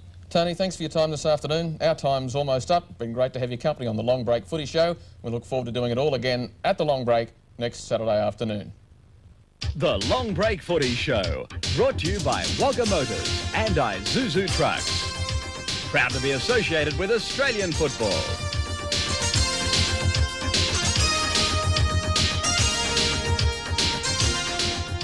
for a new light truck that's both reliable and dependable, check out the NKR and NPR series of Isuzu trucks at Wagga Motors. They'll take on the tough jobs with capacities from 1.5 to 4 tonnes, power steering, steel radials, the new AeroCube cabin with built-in safety features, and in larger models, the powerful new 4.3 litre overhead cam diesel engine. Talk to Tony Brunskill and test drive your new Isuzu truck today. Isuzu Trucks, exclusive to Wagga Motors, Dobney Avenue, Wagga. You can love, you can shop. 40 Week stock take sale must end this weekend. Save up to $200. Save on furniture suites.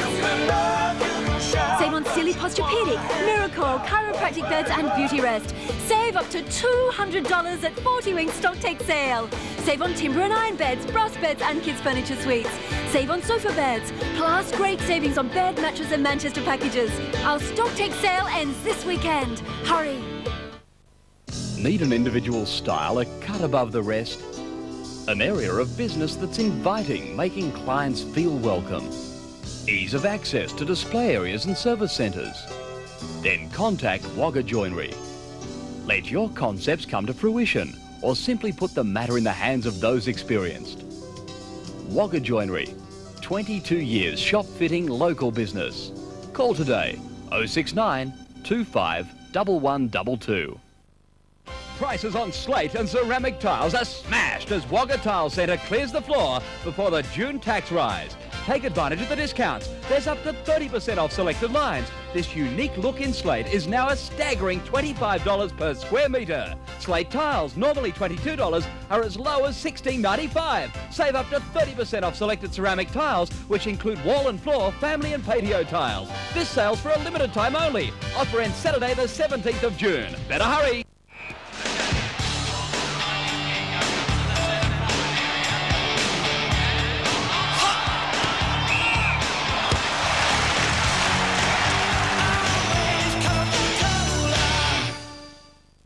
At the first sign of your child's cold, take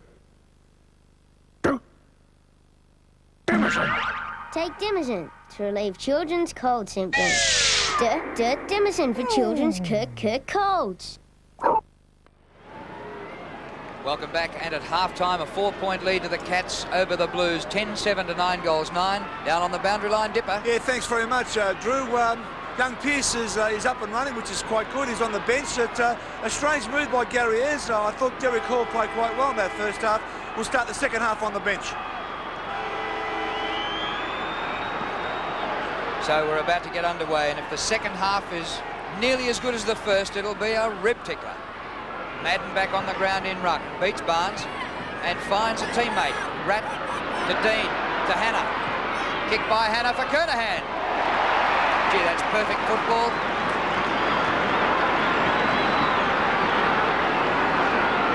Now Stephen Kernahan, who is making a return from injury, missed the state game last week.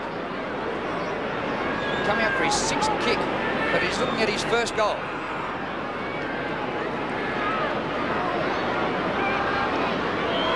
.48 metres out. That's better. That is fantastic.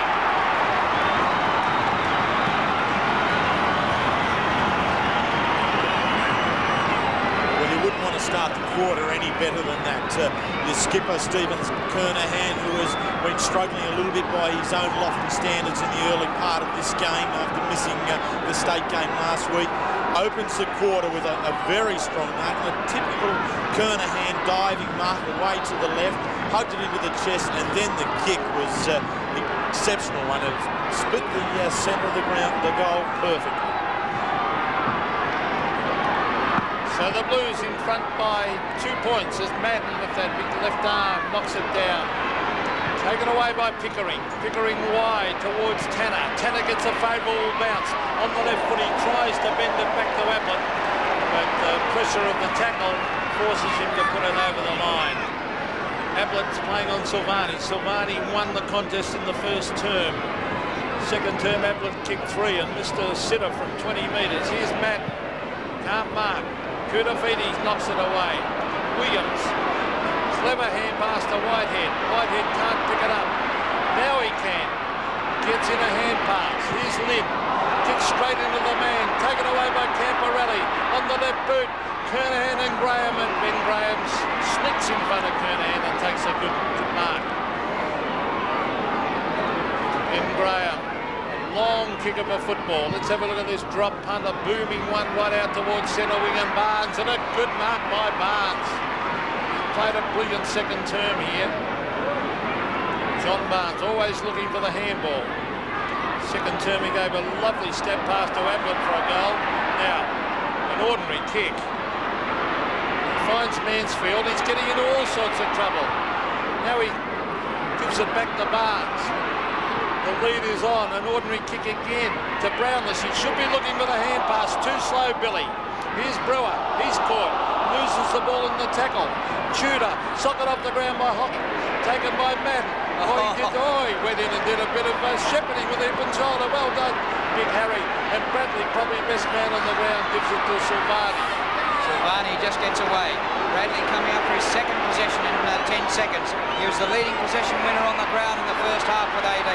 Williams and Hannah combined. Rice is there with Brown. Man in front. Paul Brown. Across to Tim McGrath. The game continues to be a spectacle from one end to the other. Through Hocking it goes. Lord. The path to Brownless was chopped off by Dean. Well played by Peter Dean. Whitehead smothered there by Tanner, but the whistle's gone. It'll be a Carlton free kick to Peter Dean. Ever reliable Peter Dean. Very rarely plays a poor game. Finds Sexton, who kicked the great goal in the first term, about 60 metres. There's Madden, but Barnes playing a great game now. On to Graham.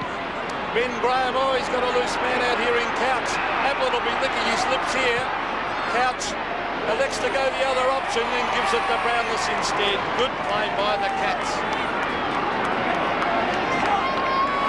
Brownless is working very well here at the moment with Ablett. He's playing at the ground just a little bit, giving himself a little bit of room away from bleeding Ablett.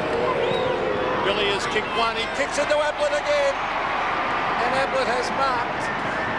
Peter, there's the value of having the sort of staggered forward line structure. If Brownless can continue to keep pushing up a little bit forward, there's this space here in which Gary Ablett can lead will always be constructed. Ablett kicked 3 goals in the second term. He missed a sitter from 20 metres. And he will kick from a 45-degree angle.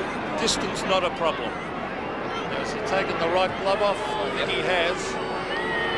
Tucked in his shorts.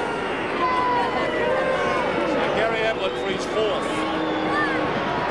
Kicks out to the right. It starts to swing, but not far enough, and he's missed. So a bad miss to the Geelong champ. Scores showing Carlton by a point. So Kernahan's on the board this quarter, but Ablett's first shot misses. Madden really lifted since he came back off the bench, but Barnes has been sensational as well. Ball up here. It's worth looking at John Barnes. He's taken 8 marks. He's had 12 possessions. We've only just started the second half. But Madden's had 11 hit-outs and kicked his first goal of the season. Dean this time with a big jumping punch. Manton back to Dean, who followed up. Great play, Peter Dean. Bradley, Williams, umpire's been bowled over. The crowd love that, but the Blues still playing the footy. Mansfield, Brown gets him. It's not holding the ball, it'll be a ball up. Look at Fraser Brown.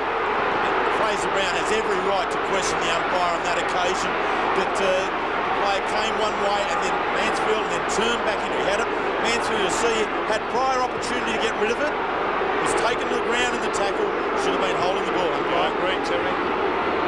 So the bounce 40 metres out from the Carlton goal. Bradley knocks it on. Here's Lord and Pickering. Strong tackle. Quick kick comes from Manton down towards Graham, and it rolls through for a behind. And the hoops of the Carlton supporters, they really feel as if they've had a tough run today. I think the umpiring's been pretty good overall. 2 points. Here's the drop punt from Ben Graham. Barnes again. Is it a mark? No. Justin Madden back towards Rice. A big chance for the Blues here. Camporelli went past the ball. Fraser Brown Gets in a hand pass. Here's Trudafini, smothered off the ball. A hand pass from Pickering. Finds McGrath, and away go the Cats. Off the side of the boot. Hickmott. Oh, well played, Hickmott. Gives it over to Tanner. Tanner to Couch. Couch breaks the tackle on the left foot. Kicks it long. Ablett should mark this. Yes, he does. And he kicks. Oh, shocking play, Ablett.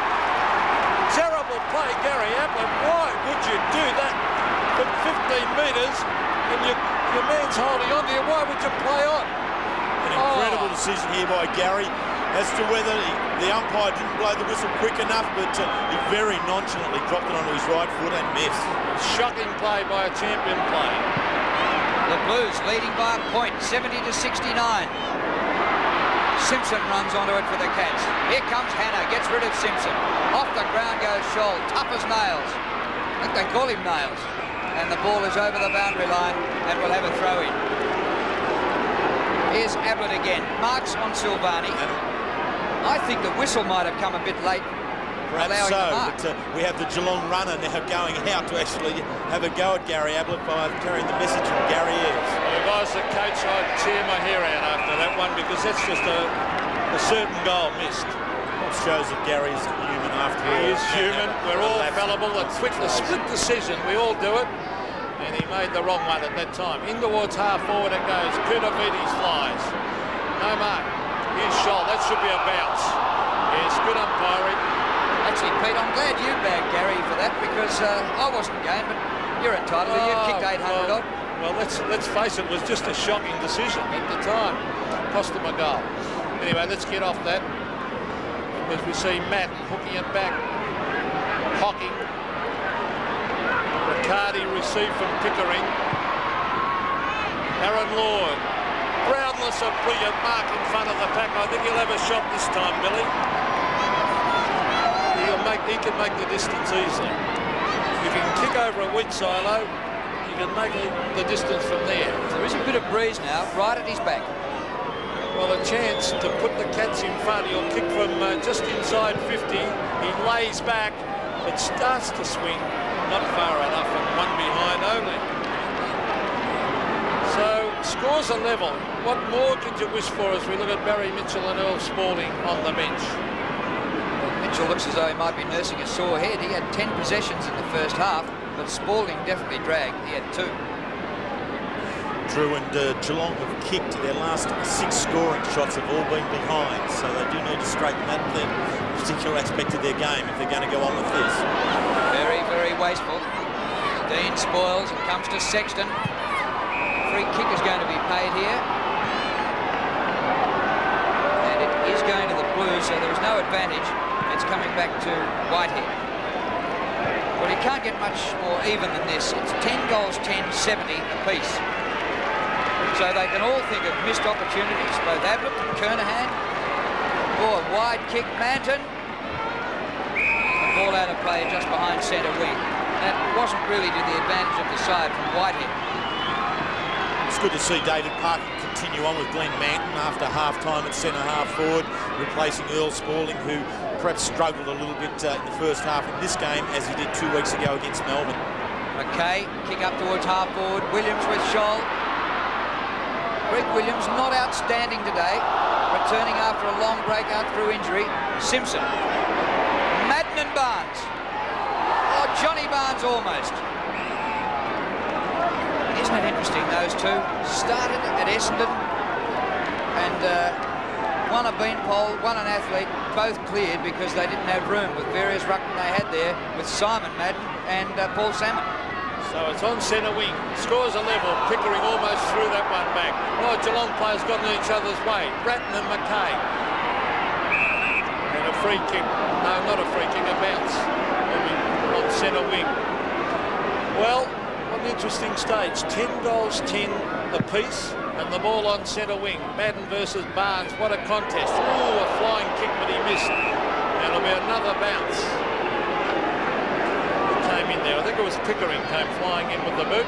Had a great game. 19 possessions, Pickering. It's been good. Been a terrific player for Geelong. Didn't get the opportunities at North Melbourne. There he is on screen, and a district cricketer at the boot in the state squad. Well played by Lee Tudor on the couch. Where's Ablett? He waited back. There he is. Or Silvani all over the top of him. Sexton on the Christou. Christou breaks away and kicks it long way out here to Bradley, who's had a ripper of the game. Off he goes. Craig Bradley. Kernahan, can he mark it? No, he can't. Williams. Here's Lynn. Fires a goal. It's a wobbly kick to the pocket. No mark. Kick through from behind by the Geelong player. So behind the Carlton. I think it was McGrath. And the Blues lead by a point. 71-70. Last time Carlton played here, they beat Hawthorn by 102 points. They've got a real battle here today. Simpson's kick. Craig Bradley, absolutely fantastic. Crowd want 50 metres for that. He's too far out to score, and the 50 metres is not on. He has been. Drew just had this last kick from far away on the other side of the ground only seconds ago and is now over on the members' side. Great worker. 23rd disposal for Bradley. Here's Brown from the 50-metre line. Kernahan, middle of the pack. Here's Harry. Back he goes. Snapped by Lynn. Smothered there by Mansfield. Lord out of trouble. Two Geelong players fighting for the ball. Not a bad sign, I suppose. Couch takes the mark in front of Hocking. Hickmott in front. Oh, he's a classy kid, Hickmott. Off the bench today. Off to Riccardi. Ablett. Oh, good mark. That is a tough mark, man. You know all about that. Oh, that is one of the hardest marks to do. He's run around Silvani. Great play, Ablett. Oh, what can he do? He's missed it. Gee, Geelong can't buy a goal at the moment. He made up his mind to run around Silvani, and he's not happy. No, and he shouldn't be. I mean, that should be a lay-down for Gary Ablett. Once he made the decision that he was playing on himself, he was the one that had to kick the goal, quite obviously.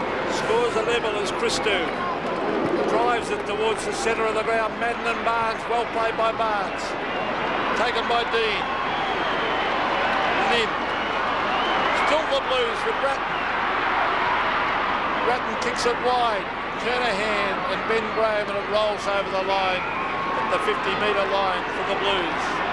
They're scoring in.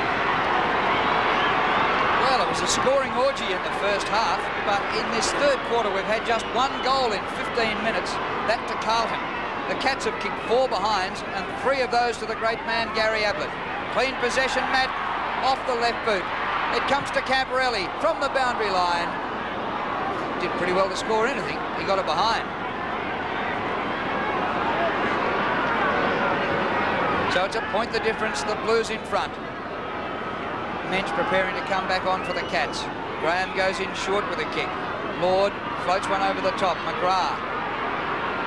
Back to Graham. Now this time kicking 50. Oh, he's hand passed. Well, they'll get out of it. Simpson back to McGrath. Now to Riccardi, and it was about 6 possessions to get it outside the 50. They took some chances, Geelong, they always do. Here's Mansfield now, he's taking a punt. On to Simpson. Simpson, a wobbly kick to the half-forward line. Punched away by McKay. He tried to go on with that. Should be a bounce. Good umpiring. That player had no chance, Lord, of getting rid of that ball.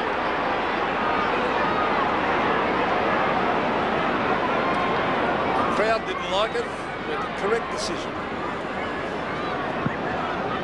72-71. Carlton in front. Madden to Ratton. Kick by Ratton to centre half forward. They wrestle each other to the ground. Down went Matt. Bradley, magnificent handball. Camporelli with the pace, and he has missed it. Oh. Scott Camporelli, 1 goal, 1. That looked a certain goal. Well, the same reaction as Ablett at the other end. Scott Camporelli is the sort of player playing on that half-forward flank who's really got to make the most of those opportunities. He hasn't kicked more than 1 goal in any game this year. Well, we had a goal feast early in the game, and now we're having a point feast. As we see Brown marking. Here's a loose man out here. Pickering's dropped the sitter, but that brings it back towards the half-forward line. Mensch flies, couldn't take the mark. Quick kickers by Lee Tudor. Silvani, can he get there? Yes, he can. He's out in front of Ablett. And he takes the mark. Off he goes. Bradley races past. Gives it off to Sexton. Or Sexton gets himself into trouble and then just kicks it straight to Riccardi. No, free kick up the field. Yeah, Gary Ablett corralled on into Michael Sexton just after he kicked it. Williams takes the relayed free. Out to Hannah. Kicked by Milhannah. Is smothered by Mensch. Good to see Pearce back. Carried off in the second quarter. Kicked by Pearce to the 50. Graham gets it away from Silvani, from Kernahan. Fraser Brown. Out wide he goes. Ratton. Pearce again. Balks. Takes them on. Loses it. Brown. A high ball. Well, is that a Carlton free kick? Play on, says the umpire. Here's Lord in the back pocket. Perfect disposal. Barnes at halfback. Nobody to give it to. Well, here's the kick. So Leicester kick it around the boundary line. Whitehead is there. Gee, I've never seen such an Academy Award performance as by Peter Dean trying to get the free kick down there. I think it surprised Peter more than anything. He didn't expect to be able to run into the Geelong player who was propped in the goal square. So Carlton by 2 points. It's a real tough battle now. Which side is going to give? Madden taps it down. Free kick. And it's going the way of Geelong. Is it going to Barnes? Must have been some shepherding there. Barnes goes short to Pickering. Ablett and Brownless are there. Billy's coming from the back at Ablett. Oh, it's a loose ball. Umpire calls play on. Still play on as Sexton takes it away and kicks it to Hannah. Hannah just behind centre wing. We switched on to Riccardi in the second quarter. Kernahan with Graham. Stephen Kernahan the mark. Looked to give off the hand pass to Ratton. Now goes in short to Lynn. He's in heaps of bother. Is he holding it? The umpire will ball it up. I reckon you got out of jail there, Tony. Oh, it could easily have been holding it, couldn't it? Yep. Heatley Stan certainly had a differing opinion to that, Drew. Yeah. It's amazing when you barrack for a side how you see it differently. Haven't they had their money's worth today? They've been yelling non-stop since the first bounce. There's some good signs for Carlton just at the moment. Brett Ratton getting on top of Couch, I think, and Silvani was really harassing and putting the pressure on Ablett at the other end. Umpires find it very difficult to bounce. Kicked away by Brown. Here's Tony Lynn, and he didn't have the ball. Hocking. Oh, it gives it straight to Bradley, who's been outstanding. A great kick by Bradley.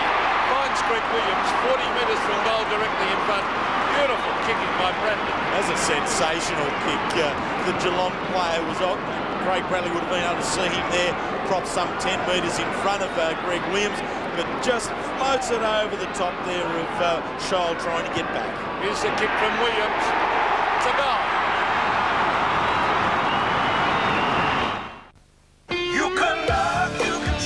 40 Wing Stock Take Sale must end this weekend. Save up to $200. Save on furniture suites.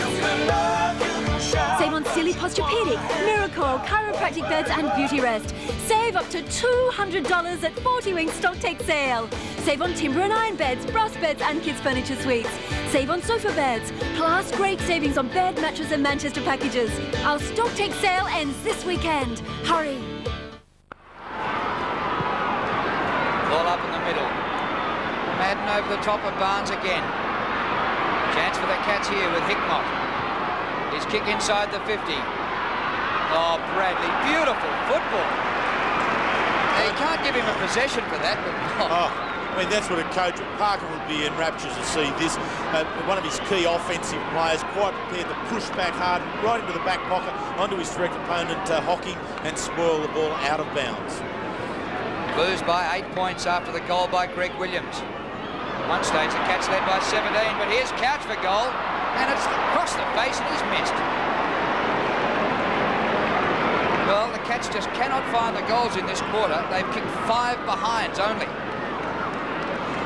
So 7 points the Blues lead by. Silvani, big job on Ablett. Now he chips it in short, finds Christou.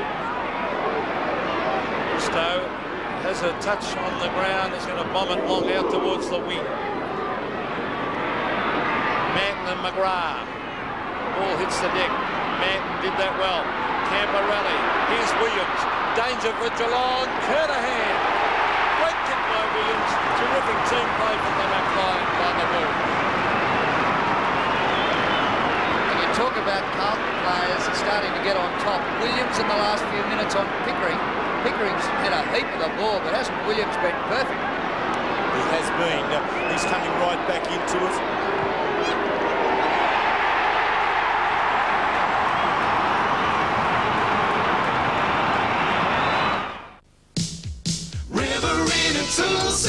Riverina Tool Centre is your SIG Weld distributor with the right equipment and advice to make your next welding job a breeze. Come in today for MIG machines, stick and arc welders, gas welding equipment, electrodes, MIG wire, oxy welding wire, machines and spares. Riverina Tool Centre, your SIG Weld distributor. Hurry in today. You won't do better than Riverina Tool Centre. Dobney Avenue, Wagga. Williams now up to 14 possessions and Liam Pickering has 21. Well, Williams kicked a goal, gave one off to Kernahan.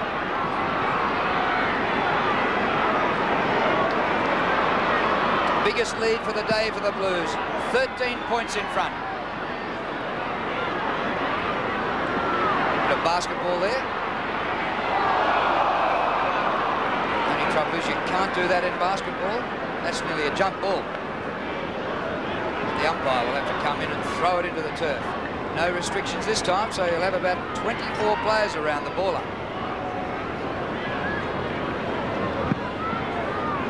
Madden and Mensch.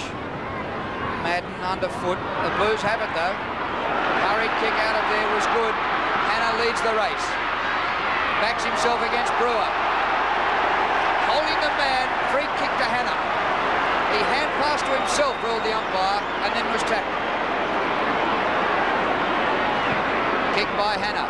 Drops short of Manton. Disappointing kick. Mansfield takes the mark. Victorian representative. Touches down to beat Brown. Over centre wing. Brownless is there. Taken away from him by McKay. Oh, straight up in the air go. He might mark his own ball here. Brownless goes with him. Oh, he was held by the arm, Brownless. Umpire calls play on as Riccardi went without it. Here's Dean. Tudor, well played Tudor. Oh, handballed straight to McKay and then did a beautiful smother and eventually McKay taps it over the line. Oh, this game's got everything. It has Peter Barnes just limping off ever so slightly limp, but it was a limp off there a moment ago. Could be a concern to Geelong. Up by 13 points as Madden gives it to Williams. Mensch marks. David Mensch, they could do with a goal here before three-quarter time, the Cats. Mensch has got two players to kick to. There should be some shepherding. Brown is there. He's got Hickmott for support. Brown, I should have handballed. That's holding the ball. Bad play by Paul Brown. He looked up and tried to beat the man instead of giving off the handball. And Stephen Kernahan being spoken to here by the umpire. There's a bit of rough stuff going on there when Kernahan was trying to rip the ball off Brown. Kick by Kernahan. Koutafidis. Well, he was absolutely sensational. Best on ground against Melbourne. A lot quieter here today. Huge pack here. Up they go. Nothing doing. Hannah ground level. Whitehead. Crunch down.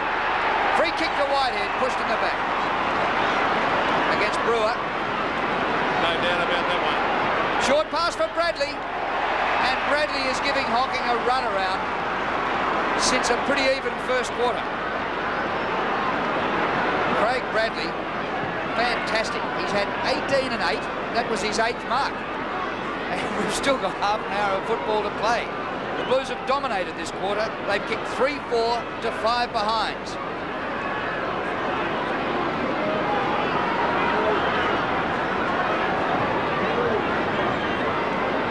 With the backdrop of the Heatley stand. The Carlton stronghold. This is only the Blues' 4th home game in 12 this season. They'll love this if Bradley can steer it through. But a disappointing result. A behind. Three-quarter time. I think muffled applause. Probably everyone's wearing mittens. It's 14 points the difference with Carlton 12-14 to Geelong 10-12. Johnny Barnes finished the quarter on the bench. And that could be a severe blow to Geelong. You'd hope that he was able to come back on. It's a severe grazing down the left-hand side of his leg there, but it seemed to be more an ankle injury that he limped off with. His drive was certainly lost. But we spoke about Williams starting to get into the game. You can see Craig Bradley in the centre of that group there, certainly the key player in the game today. Geelong now will really have to regroup.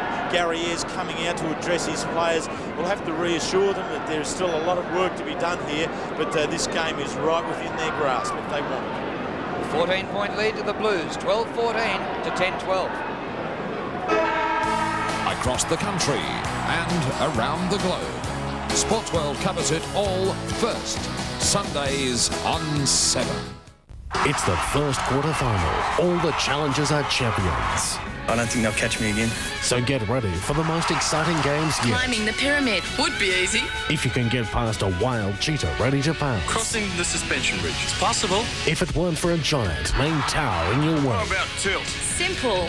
Except you're staring into the eyes of Vulcan. Scaling the wall. No problem. Till you're chased by a human tornado called Storm. Yeah! The quarterfinals begin tonight on Prime. Introducing Dentel's best music offer yet. The greatest rock and roll music of all time. This collection has the biggest artists, the biggest hits, and they're all yours.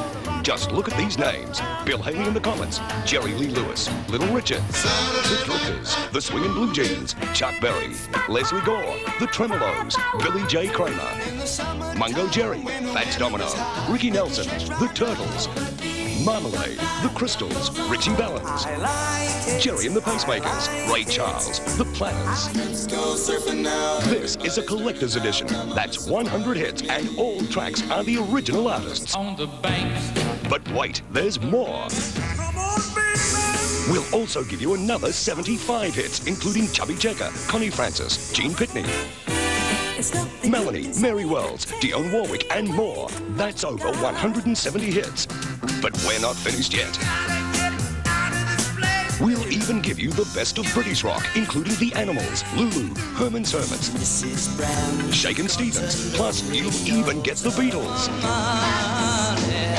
How much would you expect to pay for this fantastic collection? $200? $100? Forget it. That's over 200 original tracks for just $49.95. That's right, just $49.95. Ring now, $13.11.99. But wait, there's more. Ring in the next 15 minutes and we'll even give you Roy Orbison for just $2 more. You get 20 of his biggest hits like Only the Lonely, Working for the Man, Crying, Pretty Woman, plus many more. Ask our operators about this fantastic wooden CD rack available now. That's over 200 original tracks by the best artists in the business. Ring $13.11.99. That's $13.11.99. Don't send any money, we'll bill you. This is rock and roll's greatest. Ring now. The Riverina's favorite milk? Read my lips. That's right, Riverina fresh milk. Because we know how fresh Riverina milk is, don't we, Bob? Ask anyone in Griffith, Tumut, Harden or Wagga. Only Riverina fresh is made and manufactured right here under our Riverina fresh milk. It's our milk. Which movie star would you take home if they were free for dinner tonight? The Mars! We'll try KFC's $15.90 damper hamper. With 8 pieces of chicken, all these side dishes, a Streets Viennetta, and a Video Easy free movie hire voucher. Tyre World have hit the skids on the price rise and are offering unbelievable specials on tyres for small, medium and large cars. Small car tyres from $52, medium from $69 and large from as little as $79. Exide batteries built in Australia for Australian conditions from $48. Geelong goalless in that third quarter while the Blues put on 3 goals 5. In fact, Geelong's last goal was at the 13-minute mark of the second quarter. The leading goal scorers to date, Kernahan's got 2, Pearce and Brown 2 each, and for Geelong, Ablett has 3 and Hall has 2. 7 Sports is proud to present this match as part of the 1995 Coca-Cola AFL Premiership season. Scores in other games, and Footscray, who've lost 6 in a row, leading Collingwood at the last change. 8-10 to 5 goals 6 for Footscray. Grigic 3 goals.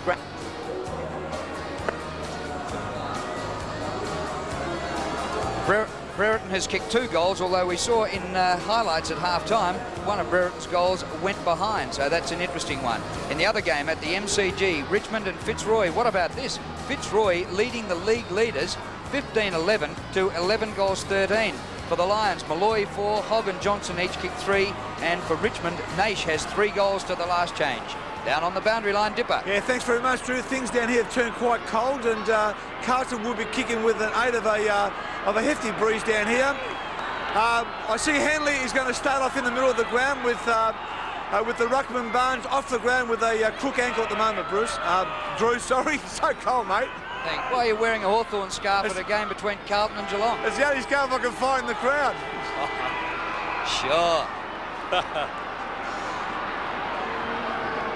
14-point lead to the Blues. Geelong have finished hard in nearly every game this year. Let's see if they can do it again. But Carlton get first blood through Williams down towards the half-forward line. Mansfield dives on it.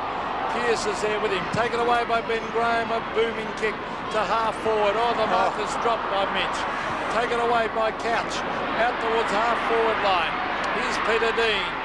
Very sure player, Dean. Quick kick to the half-forward line. No mark. Brewer was the player who dropped it for the Cats. They had a pretty quiet day, Shane Brewer, really. Yes, he has. And also Gary Hocking has had a day that he perhaps preferred to forget at the moment. Craig Bradley has done so very well, and Hocking very unaccustomedly. They're dropping what should have been an easy mark to be taken. Madden wins in the ruck, but Kutafidi's hand pass partly blocked by Handley. Now it's Scholl for the Cats, up to half-forward, juggled marked by Riccardi. Cats looking to break a long drought. He should kick it when Ablett's one out. He's kicked it very, very high. Ablett not without a chance. Goes out towards the boundary line. Tudor. Gee, that was close. Good effort. Another behind in these string of behinds. At one stage the Cats were 10-6 and now they're 10-13. Silvani is at the Whitehead. Whitehead to the half-back area. Brownless is there against Greg Williams. Williams went without it. Brownless tried to get in a hand pass. Williams again. Paul Brown gets it to Aaron Lord, and Lord bombs it in towards half-forward where Bradley is. Bradley and Silvani. Well played, Steve Silvani, as he breaks away and finds Christou with a raking hand pass. Christou with a booming kick over centre wing towards half-forward. McGrath is there. Brown is there also with Scholl. Scholl goes inside. Simpson. Pickering. Lord. That's better play. And Derek Hall marks centre of the ground. Williams comes across the mark. He chips it to Brownless. Brownless from 60 metres. Bombs it in long. Can Ablett take a mark? Oh, it could be a free kick. No, mark. Hockey. Or is it a free kick to Ablett, I reckon? No, he's playing the mark to Hockey. So Gary Hocking, a vital kick coming up. It'll be a real game if he can put this through. Gary Hocking, goals. That's his first. And all of a sudden, the margin is now only 7 points. A very important goal that Geelong had leading up to this goal, and between this and their previous goal, had kicked 9 consecutive behinds. They had been peppering the goals but unable to take advantage of it. The wrestle occurring there behind play. Silvani and Ablett, Hocking judging the ball well, floating in. Could now be just the spark that he needs to be able to fire his game up. Margin back to 7 points. Hickmott goes out of the air. Brownless stretches and marks. Playing in front, Drew, the advantage will always be there for you. Silvani looking eyeball to eyeball with Ablett. Big kick by Billy in the direction of Ablett. Through for a behind. Geelong have played some great last quarters this year. They're a pretty fit side, a very determined side. It'll be interesting to see if they do it again. The Blues, the break of 6 points. Silvani brings it out and finds Cammarelli. In front of the social club. Back it goes to Silvani from whence it started. He's going short. Finds Ratton. Ratton forced onto the left, but here's a man on his own, Peter Dean. No one near him for 50 metres. Here he goes. Will probably look for the short one.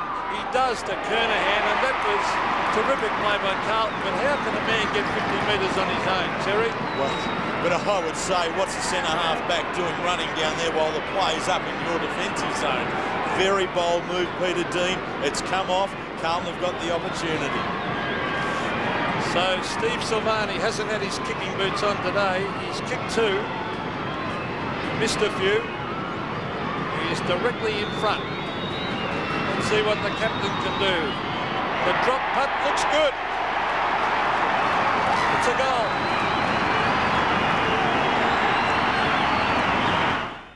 Dum-diddle-dum-diddle-dum-diddle-dum bonanza! Yee-haw! Fire up for the Captain Snoo's free linen bonanza! Bar from our huge range of inner spring. Bedroom suites, kids' bedroom furniture. Or sofa beds at the Captain's guaranteed lowest price. And we'll reward you with a free flat sheet, fitted sheet, pillows, pillowcases, plus a continental quilt with every bed set sold. Yee-haw! So burn down to the Captain Snoo's free linen bonanza. Captain Snoo's, Fitzmaurice Street, open 7 days a week. But there's nowhere to go for Fraser Brown, and the umpire will have to ball it up again. So Kernahan's kicked 3 goals, all after half-time. Ablett's kicked 3 goals, all in the second quarter. So he's had a quiet second half, Gary Ablett. Hall. McKay takes the mark. Why did he give it there to Sexton, who was under the pump? Koutoufides. Whitehead. Here's Dean, a fumble with the gloves this time. Hickmott.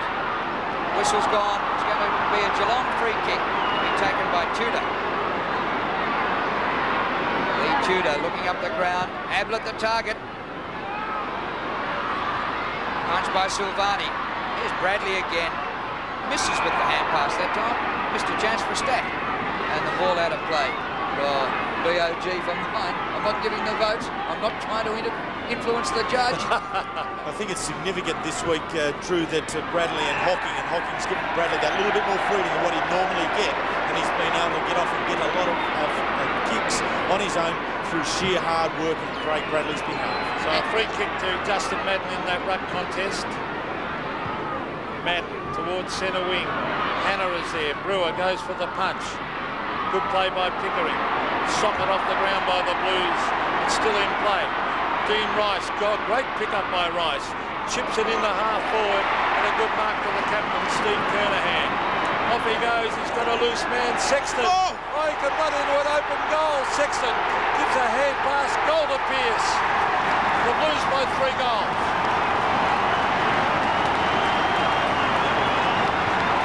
Terrific play by Carlton. Unselfish play by Sexton. Oh, sensational. I mean, what a half-back line. They're so aggressive in their run. First we saw Peter Dean coming down and setting up the Kernahan shot at goal, and now it's Michael Sexton, and Sexton has even kicked a goal in the early part of the game through doing that. A most offensive half-back line that worked from an initial defensive stance and prepared to have a go. Great work. Back in the middle, a 3-goal lead now to the Blues, and they're looking the goods. Brown for Geelong. Cats will need to storm home. Hocking this time takes the mark on Bradley, just outside 50. Ablett slipping away from Silvani. The kick more in the direction of Brownless. Shot. It's actually gone backwards. Brownless has lost it. Peter Dean grabs it. Great play by the Blues. Down goes Bradley. The crowd want a free kick. It goes to Pickering. He kicks out wide and finds Paul Couch. The Cats need to fly home. There's 14 minutes left. Kick by Couch. In the hole. Knocked out of defence. He's handling.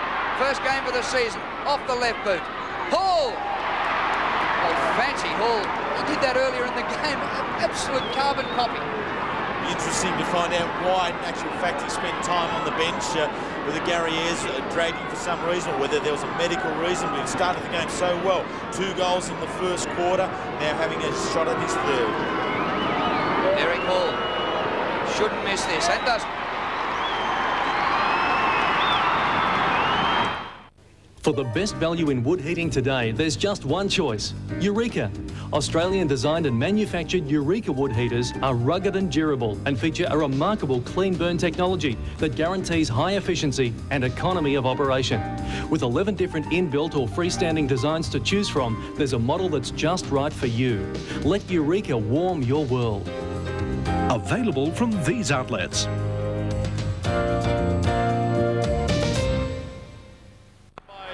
points, as we see Madden versus Handley. Oh, they both went without it. Centre break, very important here. Hickmott runs into a brick wall in the shape of McKay. Here's Gary Hocking on the left boot. Ablett and Silvani, a loose ball. Christou thumps it back and thumps it through for a behind. So the margin 11 points in favour of the Blues. Enormous pressure once that ball gets down quickly to the forward line. Yeah, but it's a very good defensive unit from Carlton. They've so many players there. You look at Christou, Sexton here on screen now. Dean, have all played a lot of football together and know exactly what each other's doing. Madden for the mark, but can't. Hannah at the back.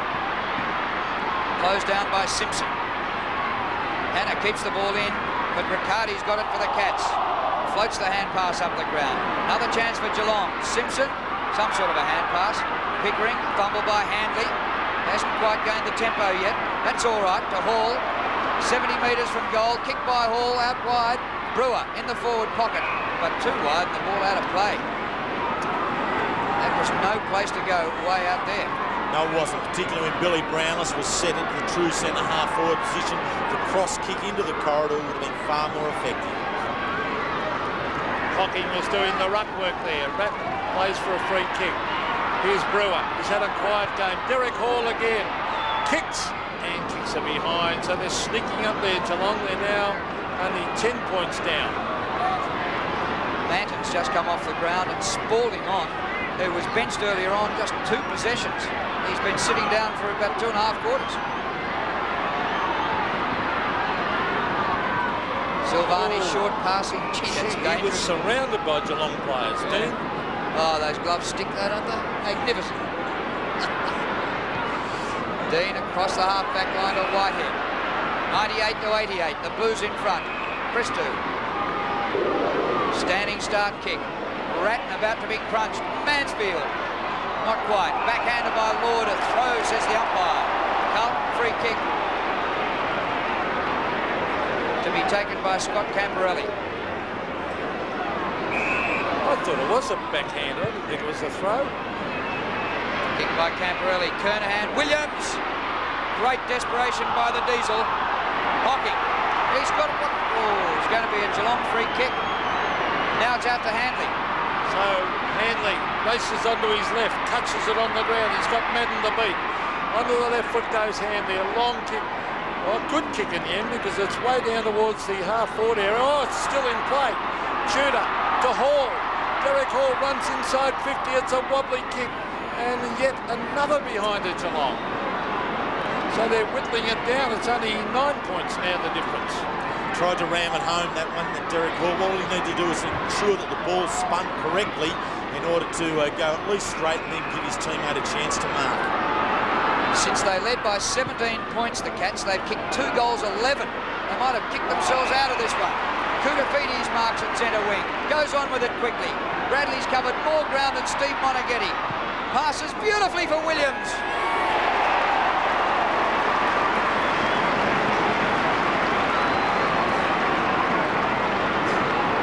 I think Bradley's 3 votes are solid goal.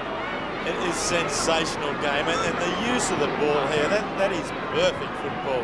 Greg Williams well aware of the Geelong player coming in there prepared to protect himself, but wasn't needed at the end. Up to 16 possessions, but going for his 3rd goal makes an important difference. Oh, great kick.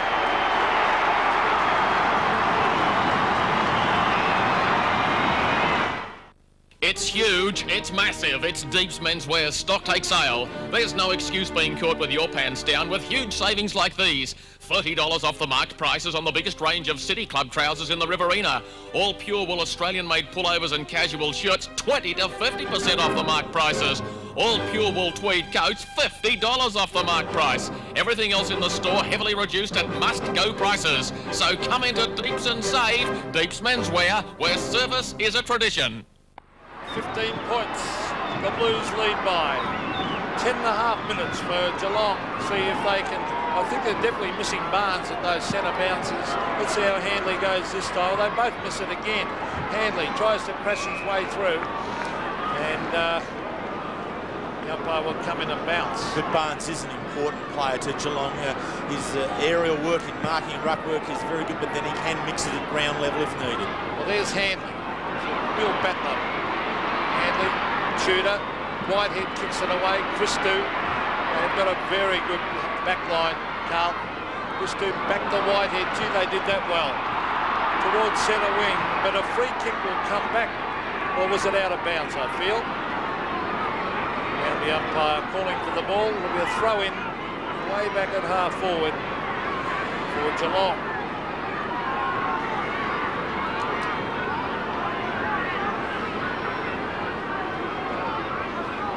Big Harry Madden gets it underfoot to Brown. Well intercepted by Riccardi. All out attack still. Big pack. Brownless and Ablett both there. Still a chance for the Cats. Hickmock, 45 metres out. Brownless should chew this one up. Oh, it bends back for a great goal.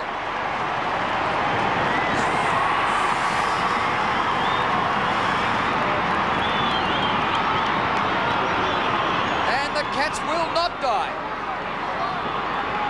Keep peppering away, and Billy Brownless picking up his second goal. Good defensive work, Silvani and Dean, but what they weren't able to do was to clear the area, and it kept it alive. Hickmott, quick hands, Brownless on the turn and drags it home. He can still be dangerous in this situation, Billy Brownless. Back to the centre, Hanley tries to tap it down. Here they come again. Oh, holding the man was it to Geelong, but it's a loose ball. Advantage paid. Lee Tudor on the left boot.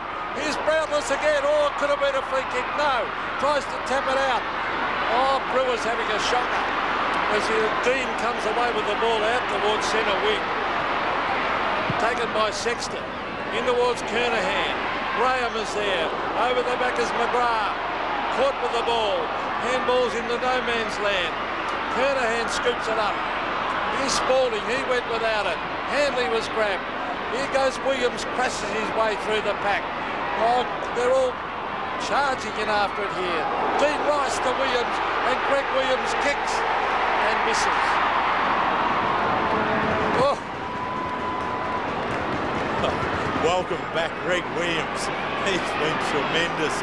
He's been able to take hold of the opportunities and unfortunately didn't get his fourth goal on that occasion. Pickering 25 possessions, but Williams tremendous with his 3 goals. Here's Riccardi. It's only 10 points the difference with plenty of time left. We've got 8.5 minutes. McKay to Hannah. Whitehead. It's been a fierce pace from start to finish. Williams again takes the mark. Too far out to score. Even for Billy Brownless, let alone Greg Williams. It comes to ground. Fans want a free kick for Kernahan. It's not there. Brown shrugs a tackle. Kick by Brown is all right to McGrath. They've opened it up on the broadcast side, but McGrath decides to hold things up. At halfback, 105 Carlton, 95 Geelong. Kick by McGrath. Brewer with Christou. Brewer shepherds him off the ball, and it's out of bounds. So it's on right on the true centre wing position. Just under 8 minutes left. Plenty of time. Carlton have had the better of the second half. Hanley did that pretty well. Couch, he went without it. The quick kick is by Pickering. Down in the danger area. Bradley is there to lend a hand. Oh, they came in hard at it. McKay, over the top, Whitehead just gets in a hand pass. Sexton, Silvani, well, they're backing up well, the Blues. The kick, Brownless and Dean. Over the back, Riccardi. Great play, Peter Riccardi to Hockey. Up in the air. Ablett is there. Ablett kicks. Oh, touch right off the line by Bradley, is the hero of the day. Gee, a goal then would have made it interesting. Sensational. Gary Ablett, sensational roving, quick reflexes. But then this piece, it's off screen. Craig Bradley's dive on the line. Oh, look at the shot of Ablett. Yeah. What a great camera shot. Emotion. 9 points the difference. The Blues in front. That was like Mick Martin in the finals last year after Ablett did it to him. Now look at this. 8 points. For a behind, and in a close game, that could be anything. Dean kicking it backwards, and Silvani spilling it through for a behind. The crowd at fever pitch. We've got 7 minutes remaining here, 105 to 97. Spalding loses it. Eldred not in possession, and Earl Spalding gets the free kick. Well, you can rule that differently on different days, I reckon. Kunafidi's good mark. Into Greg Williams. Oh, magnificent hands, and here's Craig Bradley. Kick a goal, Braddles. Back to Kunafides. Now to Hannah. 45 metres out. It's very high. Bradley still might kick a goal out of this. And the ball's out of play. What a game. Tremendous game of football we're witnessing here. There's Bluey McGrath. He's been a good player again. Bluey really plays a bad game. Carlton by 8 points. Spalding appealing for a free kick. Dives on it. Held in. And the umpire will come in and bounce. Yeah, McGrath very sound. Earl Spalding there, his initial opponent in the game, and then Glenn Manson. Manson playing his first game for Carlton, but McGrath has seen both of them well beaten. Umpire not attempting to bounce. Taken away by Pickering. He's been a good player. Out towards the direction of Bradley. Bradley and Hickmott, and the ball beats him over the line. Gee, a goal either way here will make the difference to this game. Bradley, 20 kicks, 10 handballs. He's done a lot of defensive work as well. Oh, somebody's punching away and just touching the ball on the goal line when Ablett looked to have scored a goal. Stuff that doesn't even go down as a possession. Just brilliant football by Craig Bradley. And despite the fact that he's got 3 times best and fairest, All-Australian, all his accolades, I don't think I've ever seen him play a better game. Here's Brown. Out in front, Pearce.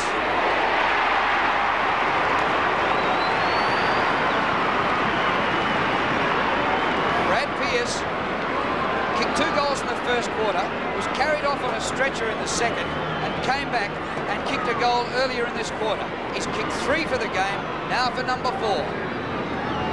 Very good pass, and Pearce is a good option at half forward, marking or at ground level, excellent. Gets the distance brilliantly, but slightly hooked the kick. So the Cats still within 2 straight kicks.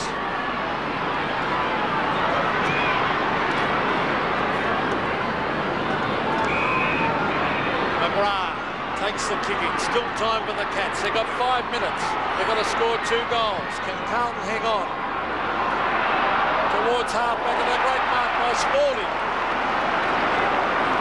Earl Spalding, he's got Rice on his own. He's taking his time. Experienced player. Earl Spalding kicks it deep into the forward zone. Kernahan can't grab it on the second bite. He's caught. Graham dives on it. It'll be a bounce. Kernahan, 10 marks, has been a good focal point, a slow starter, but certainly has come to the fore in the last 3 quarters of the match. And wins. Kunafides on the boundary line. Can't kick a goal from there. Out of bounds on the full.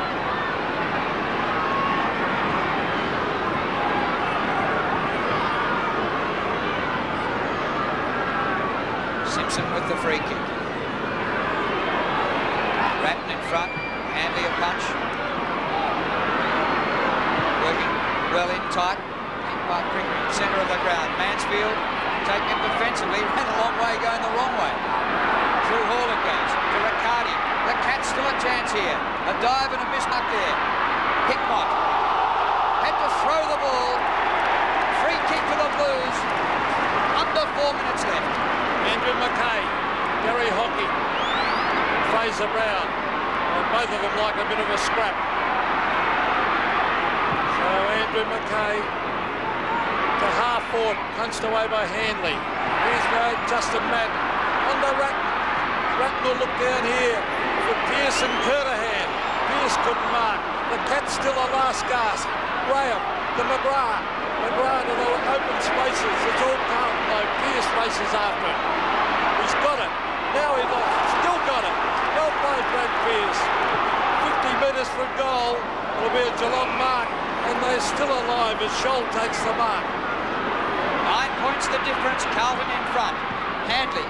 3 minutes left in the game. Kicked by Handley. Centre wing. Dropped by Sexton. Riccardi paddles backwards to Simpson. Around the corner he goes. Oh, what a mark by Whitehead. 50 metres. Bad play by Tudor. Crucial stage of the game. You've got to be very disciplined. But this could be this most definitely could be the end of the game. There is a clear mark. Lee Tudor just wanting to go on with it when he shouldn't have. It's just stupid play at this time. Whitehead, 65 metres out. The kick too long for Kernahan. And the mark to Brown. Play on now, says the umpire. Brown, not a very long kick. Now they've got a chance to catch. McGrath, Couch, dodges once. McGrath had his back to it. Now he's got it. Here come the Cats. McGrath. Mansfield's down the forward line. Here's Hall. Where's Ablett? Ablett's got to wait underneath it. A chance for Hocking and Brownless. Hocking's got it. Can he bend it back? Ablett. Oh, good play, Ablett. Puts it back to Hickmott. Hickmott dives on it. So does Silvani. Here's Ablett. He's still going. Billy Brownless. Oh, look at the pressure. Unbelievable. Ratton gets it to Bradley. Hickmott is out. Riccardi and Williams. Williams caught. Breaks the tackle. And Greg Williams finds Matt, centre of the ground. Off he goes to Sexton. Sexton into Pearce. And Pearce marks 40 metres from goal. And if he kicks this, it's the end of the game. See, they've withstood the pressure, Carlton, haven't they? Everything that Geelong have been prepared to throw to them, the Blues have had the answer, and a very good performance here. Brad Pearce is kick free. He's a beautiful kick. A left footer. He kicks. And I'd say that's goodbye to the Cats. The finish of the financial year is the start of great savings at Retrovision stores. Race in for Philips 51cm remote control colour TVs, just $598. Philips 4-head video recorders are crossing the line at only $469. Be a winner with Philips MIDI 5 CD sound systems, just $689. And Philips Power Blenders break the tape at a tiny $49. Finish the financial year with great savings at Retrovision, the biggest retailer of electrical appliances. Out of the middle again, but it's stopped by Couch. He fires the hand pass into Simpson. Still run left in the Cats, but no time left in the game. A minute left. Brown's pass to centre half forward. Through goes Pickering, but without the ball. Sexton, Hocking taps down to Couch. Ablett's there. Punch away by Silvani. It's still there for Gazza. He's got one, but too late. Ablett 4 goals. Margin back to 9 points, 45 seconds on the clock. And the time has really tested Geelong here, that there needs to be 2 scores from Geelong here. Ablett, again, always dangerous, but Silvani have done a very good job right throughout. Geelong need this centre bounce. It needs to be a totally offensive breakthrough here. Couch, Pickering and Hickmott in there need to go hard. 9 points. They need a goal straight away, or they're going forward. A mark! Oh boy, it may not be over. Michael Mansfield, if he kicks his, there will be time to come back to the centre. But the clock is ticking while he's doing this. The clock's still going. We have the advantage. Oh, gee, he's got to kick it quickly, then it'll stop. Michael Mansfield kicks, and he goes. There's one kick in it.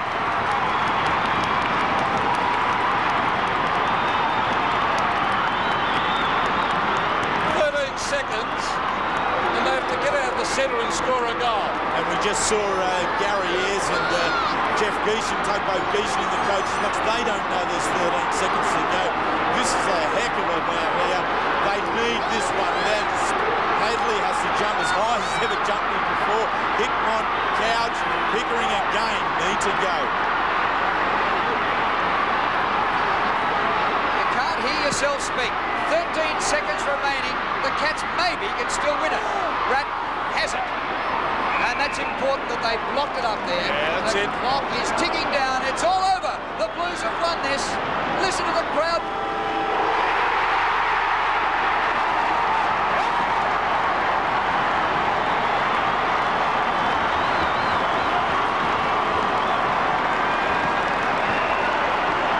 Pandemonium breaks out as the Blues win by 3 points. Magnificent game, Drew. Terry, I think there's John Barnes. He's very, very upset and cold. He was no decent player for Geelong. They missed him when he went off. Sides really need their key players on the ground. Barnes was a key player there. Will we see Bradley and Williams really stood tall for Carlton. Now, Dipper has Craig Bradley. Thanks very much, Drew. We better hurry up. Craig, congratulations and a terrific game by the boys. Great game today. It's just two top teams and man on man all the game, and to get away with 3 points, a bit lucky in the end, but I think we deserved it. And your own form today, A1. Well, I've been battling the last few weeks having a go, but today was good. Okay, you better go. I forget. Well, Craig Bradley was absolutely scintillating here today. His stats were 21 kicks, 10 handballs, 8 marks, and some of the defensive things he did were superb. The Cats will blame some inaccurate kicking in the middle stages of the game. I remember at one stage they kicked 2 goals 11. Maybe they should have won the game. Gary Ablett himself finished with 4 goals 5. And the Cats lost by 3 points. The Blues celebrate here. Carlton 16-16, Geelong 15-19.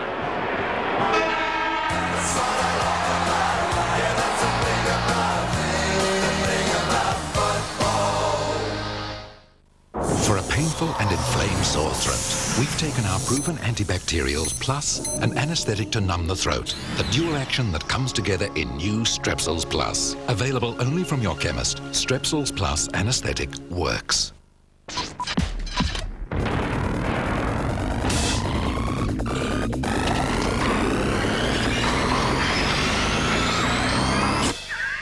TAB, the adrenaline bit.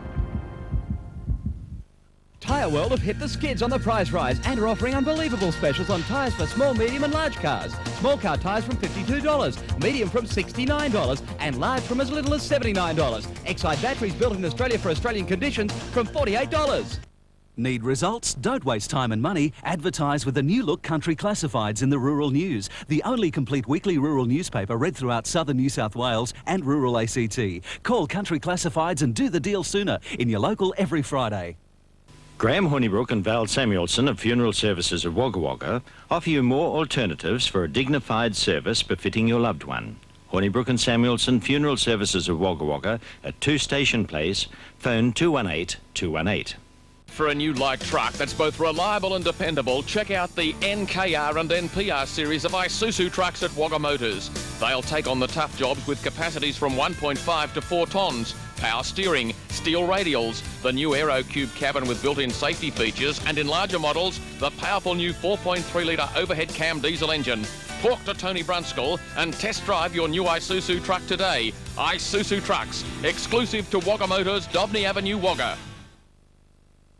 Dum-diddle-dum-diddle-dum-bonanza! Hee-haw! Fire up for the Captain Snooze free linen bonanza! Bar from our huge range of inner springs. Bedroom suites, kids' bedroom furniture. Or sofa beds at the Captain's guaranteed lowest price. And we'll reward you with a free flat sheet, fitted sheet, pillows, pillowcases, plus a continental quilt with every bed set sold. Hee-haw! So burn down to the Captain Snooze free linen bonanza! Captain Snooze, Fitzmaurice Street, open 7 days a week.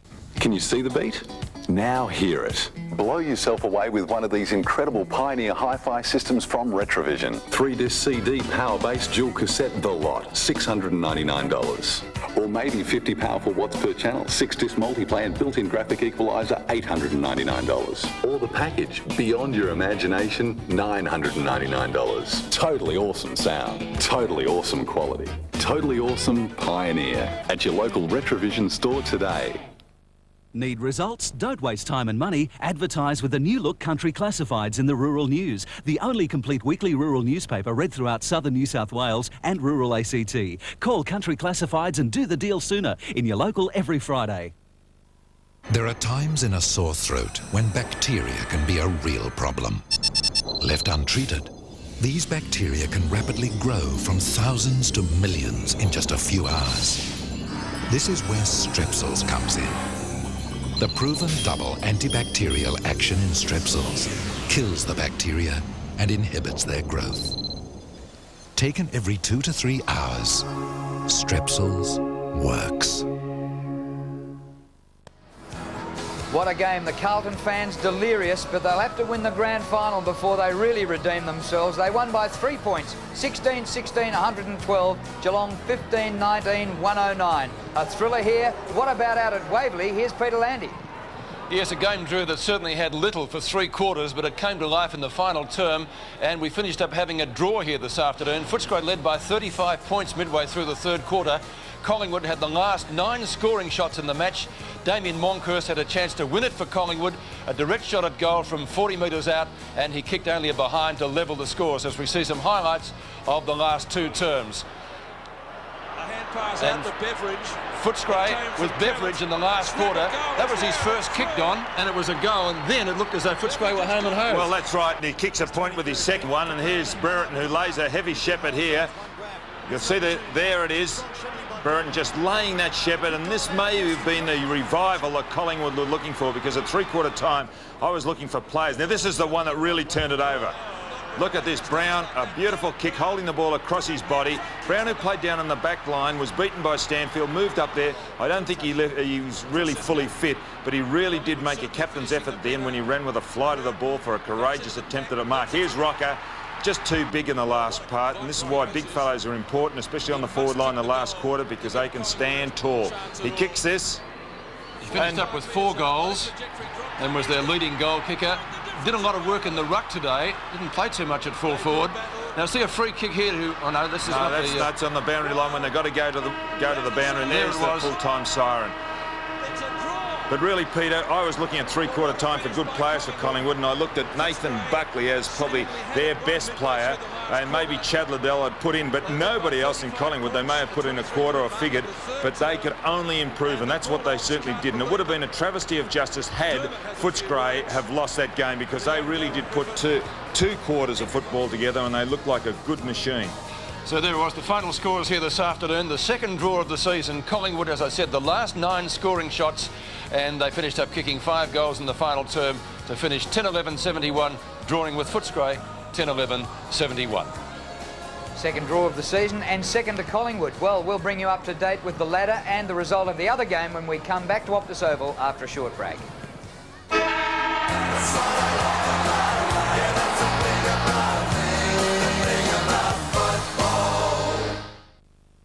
There's a new power at Holden, a brilliant new V6 engine, the Ecotec V6, delivering more power using less fuel. So much less, it now rivals many big 4-cylinder cars. A revolutionary new power that won't cost you the earth. The new Holden Commodore with Ecotec V6. The new power. There's nothing quite like a Holden. Your financial security can be assured when you deal with Ingram Sutton Financial Services. Pat Ingram and Doug Sutton are conducting AMP insurance and financial services for the Wagga region from new premises at 88 Morgan Street, Wagga. From green slips to retirement planning and all your investment and insurance needs, see Ingram Sutton Financial Services. Don't trust your financial future to just anyone. With almost 25 years combined experience serving the local community, Pat and Doug can provide you with financial peace of mind. Ingram Sutton Financial Services, 88 Morgan Street, Wagga.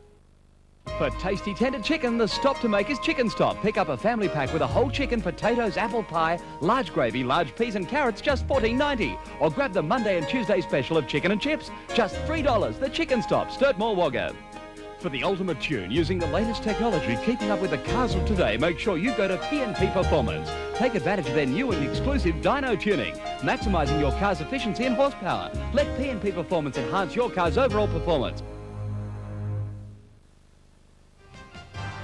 Direct from Polytank to you comes a new generation of water tank. Made from food-grade polythene to ensure hygienic, safe drinking water, Polytanks look great and come in a range of modern building colours. UV-stabilised Polytanks are extremely strong and durable, yet are light enough to be relocated as necessary. Advanced computer equipment allows for perfect quality control, backed by Polytank's 25-year warranty. And there's free delivery to most places. Polytank, 377 Edward Street, Wagga. Well, back here, maybe the Cats can look at the third quarter and say that's where we lost it. They were goalless and kicked just 5 behinds. And the Blues ran out winners by 3 points in a real nail-biter here. 16-16 to 15 goals 19. Leading goal scorers, Pearce got 4, Kernahan and Williams 3 each. For the Cats, Ablett kicked 4 goals 5 and Hall kicked 3 goals. Just love those games. Oh, tremendous game of football, Drew, right throughout. Both clubs and all players participating in the game gave it everything they had. There was aggression at the ball. There were great skills within the contest right throughout. And at three-quarter time, the game was well balanced with the lead being held there. And Carlton were really looking to get a good start here. Greg Williams, who had started in the middle and then floating out to half-forward flank, finished today with 3 goals in what was a very good return game. Liam Pickering was his opponent in the centre of the game. He was in there, but Pickering was a very consistent player right throughout. Here, the Carlton defence didn't quite clear the area that they wanted to through Silvani and Dean and Brownless, following up what has been a good period of time for him with 5 goals last week with the Allies, still looking very dangerous in the game. Williams, the left footer, excellent user of the ball, and Madden, the quick hands, and Sexton, part of what is a very good running backline from the Carlton side, particularly on this smaller ground. They're very aggressive. Sexton, Dean, Mackay all run, and then Brad Pearce was a player today who finished with 4 goals, 2 in the first and 2 in the second, after having a spell on the bench from a concussion blow. And the Mitsubishi match stats, look, I'm interested in the free kicks. They were 18-12 in favour of Carlton, and yet you'd reckon that the umpires were going to be lynched here. Yeah, and I'm personally, Drew, I'm interested in the centre breaks there, which Geelong really did do well in that area with their smaller players, but towards the end, big Harry Madden really started to take control and directed a little bit more towards his players. Now, I know you've got the votes again. Oh, Craig Bradley got 3. Surprise, surprise. He was absolutely fantastic, playing both defensive and Peter Dean, attacking halfback line player, and Liam Pickering, most consistent right throughout the day for Geelong. Well voted, Wheels, and we'll be back here soon. There's always plenty of ground to cover by Monday night, so join Bruce, Malcolm and Mike on 7's Talking Footy. The Riverina's favourite milk? Read my lips. That's right, Riverina fresh milk, because we know how fresh Riverina milk is, don't we, Bob? Ask anyone in Griffith, Tumut, Harden or Wagga. Only Riverina Fresh is made and manufactured right here under our Riverina Fresh milk. It's our milk.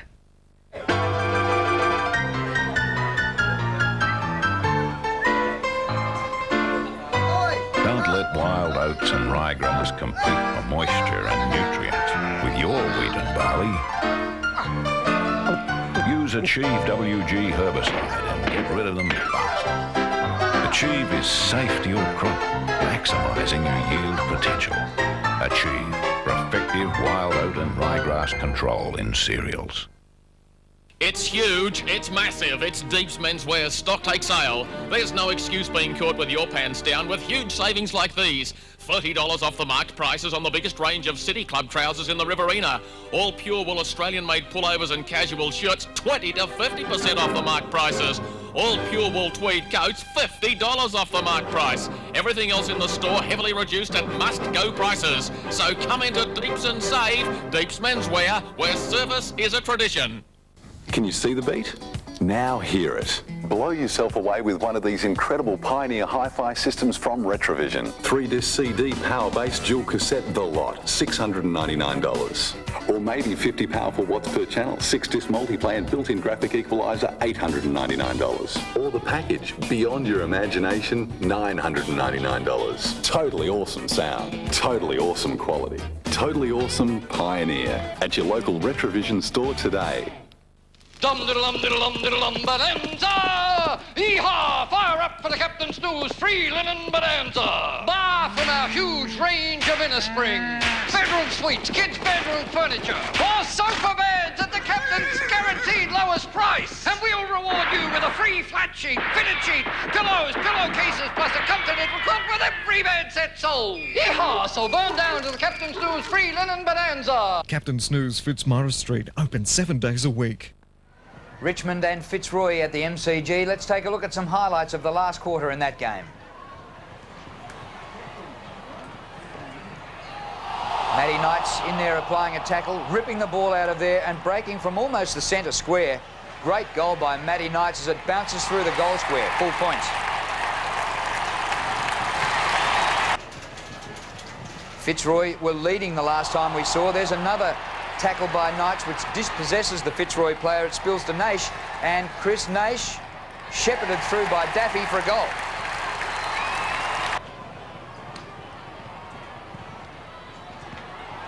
Here's Naish near the boundary line. Gets another one, and in the last quarter, it's all Richmond. But bad news for the Tigers. Brendan Gale, who was returning today after injury, is down again. There he is in a heap on the ground, and unfortunately has injured his shoulder and was carried off the ground. And the score in that game, well, the Tigers came over them in the last quarter and won by 6 points, with Fitzroy failing to goal in the last term. It was 15-9, 109 to 15-13, 103. Goal scorers for Richmond: Naish kicked 5, Daffy 3. For Fitzroy, Malloy kicked 4, Johnson and Hogg kicked 3 goals each. Well, down on the boundary line, catching his breath after this game at Princes Park, here's Dipper. Thanks very much, Drew. I've just come out of the Carlton rooms and they're pretty happy in there, but David Parker has had the boys still locked up. Obviously a bit disappointed about the last quarter there. And Brad Pearce, the player who came off on a stretcher, might have some rib damage there. And of course, in Geelong, all is well there. So what more can I say? The 1995 AFL Premiership League ladder, brought to you by Coca-Cola. Dipper's worked in uglier packs than that. Well, the Tigers still with just 1 defeat in 12 rounds, coming over the top of Fitzroy in the last quarter today. They lead. Carlton second, Geelong third. So the Blues have moved ahead of the Cats. Essendon up there in 4th place. Now, the asterisks are the teams which play later in the weekend. Collingwood at the moment are in the 8. Incidentally, they've had the 2 draws, as you can see there. The 1995 AFL Premiership season, brought to you by Mitsubishi Motors Australia, Qantas, McDonald's, Mobil, Carlton Draft, and National Australia Bank. Now, the games remaining in round 12. A game tonight in Adelaide between Adelaide and Fremantle, the 2 newest clubs. Who do you reckon, Wheels? It's a very tight one, isn't it? You'd have to give it to Adelaide at Football Park. I would give it to Freo because Adelaide haven't got a ruckman. There's 3 games tomorrow. St Kilda playing Melbourne at Waverley, Brisbane and North Melbourne at the Gabba. We'll be up there. What do you reckon about that? North going north. They are going well, and they'll come along and do well after losing there last year. And Plugger and the Swans go over to Perth. The record over there isn't too good.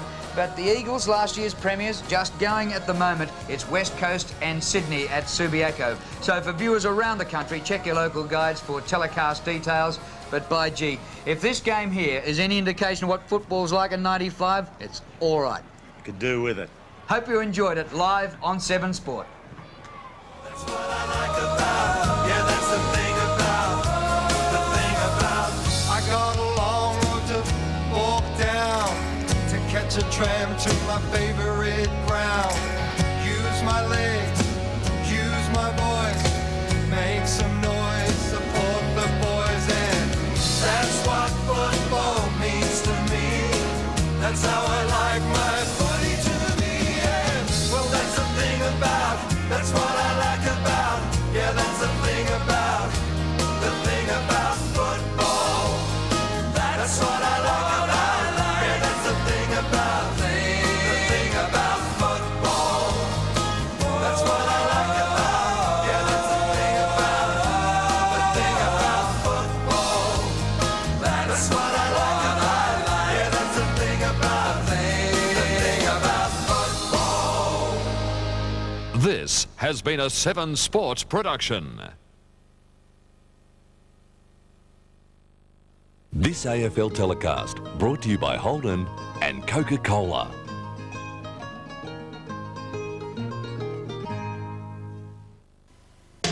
This is where we live. Yes, this is where we live. This is our country, our home. This is where we live. Oh, this is where we live. Yes, this is where we live. This is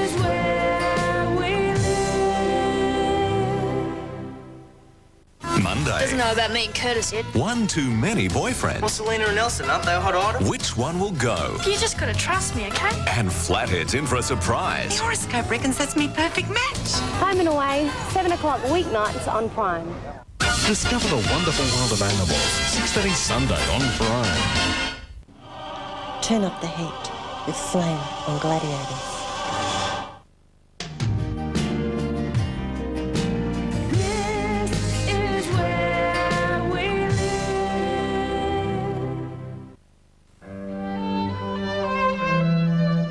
This program proudly brought to you by Telstra Visa Card.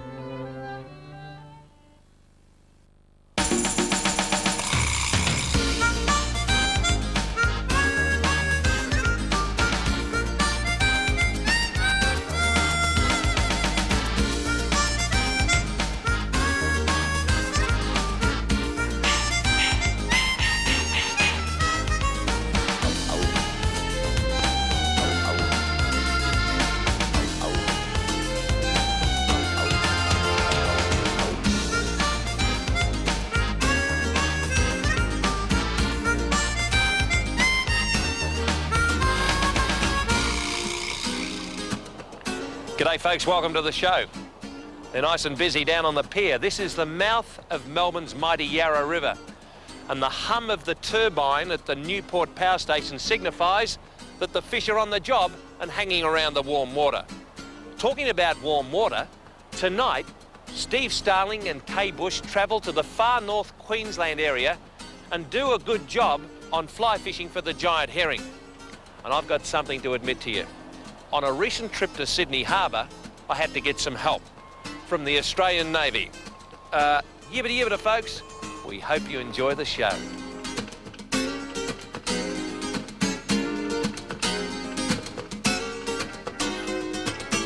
Folks, you know, Sydney Harbour is one of my favourite waterways because it offers bread and butter fish like bream, flathead and mullet, and it's good fishing as well. There's just thousands of kilometres of waterways. However, every now and again, even the bearded burbler gets a little bit stumped in finding the fish. So I've commissioned some friends from the Royal Australian Navy to give me access to one of these magnificent submarines, in this case, the HMAS Otway here in Sydney Harbour. And the old piscatorial persons underneath the surface of the water, folks, today won't know what hit them.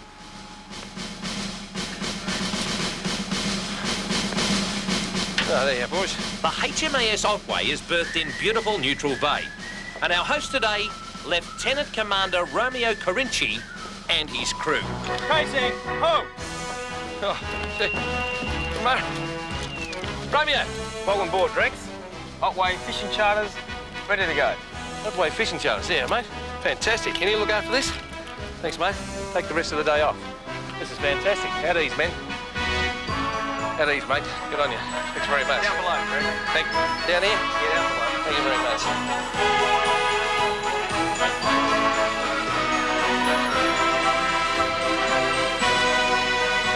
Rex Otway is ready for your fishing tour of Sydney Harbour. Submarine's yours. Aye, aye, sir. Release berthing lines. Release berthing lines. Able seaman Lynn. Half astern together. Half astern together, aye, sir. Both telegraphs half astern together. Wagons, ho! Now, folks, a few facts about this big fish finder. It's powered by 2 diesel electric engines, which means it's super quiet, so I can sneak up on the fish. Starboard 30 degrees. Starboard 30 degrees, Rex.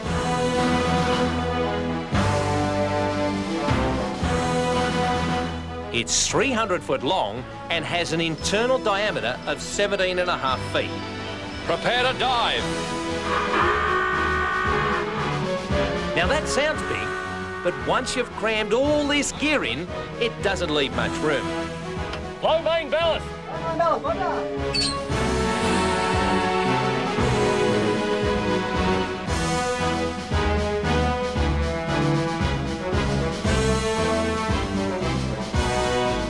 The Otway has a displacement of 2,300 tonnes. Now that's a lot of water.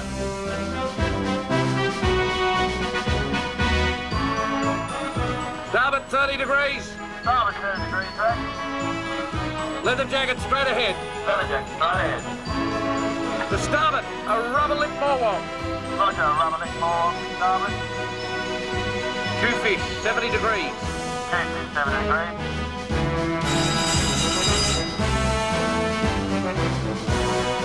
Torren business is fish spotting, sir. I'm going for a bit of a kip. Your submarine. I've got the submarine, Rex. I'm glad you have, because I haven't.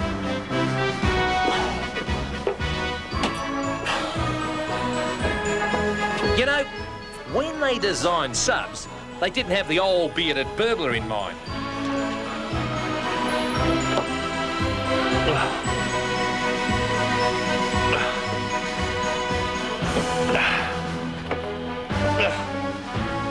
It's mighty hard work just getting to your bunk, and even harder work getting into it. But it could be worse. I could be cuddled up to one of those prime torpedoes. The Otway has a crew of 63, plus 15 trainees. And this bloke cooks for them all, 4 times a day. Now, if my arithmetic is right, that's 312 meals every day. In a space so small, you couldn't swing a cat. Anyway, folks, enough of the guided tour business. It's back to work for me. Full speed ahead. Full speed ahead. Starboard, 10 degrees. Starboard, 10 degrees. Sweep and leather jacket, straight ahead. Sweep and leather jacket, straight ahead. Lower periscope.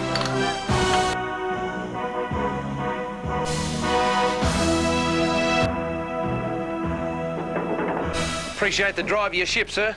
That's been a pleasure, Rex. You brought us back to Platypus. Brought us back here. Yeah. Isn't that fantastic, mate? Come on, Carlton, I'll show you how to catch a fish, eh? Great. Good on you, mate. Have a look at this, mate. You've got your team well trained.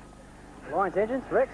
Thanks, Ernie. Ready to go. Good on you, Ernie. Thanks very much. Let's sit down and do a bit of fishing. Well,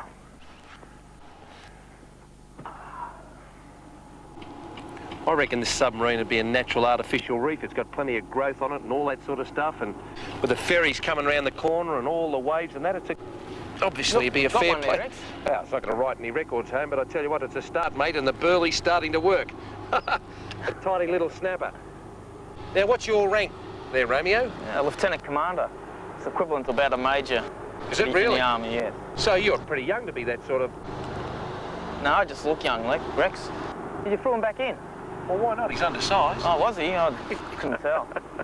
Now, when you go to sea, is everyone sort of harmonious? What if you're like a dog and a cat and you start snarling? You have to get on with everyone, do you? Oh, at sea, yeah. That's pretty much the rule. You have to get on with your shipmates, otherwise it tends to cause a bit of aggro amongst the crew. The captain doesn't like that at all. Oh, I bet you. Now, the major proportion of our viewers are families and kids sitting back there watching you. Is the Navy a good career for a kid? Yeah, I think it is. It teaches them to be independent, gives them a trade, educates them. You got a nibble there, sir. Strike, sir. Keep winding, sir. Oh, I got a touch too. What do you got there, little bloke? Can't see him yet. What? Keep winding, keep winding, keep winding. It's a yakka. A fantastic... Oh, gee, I had a touch there.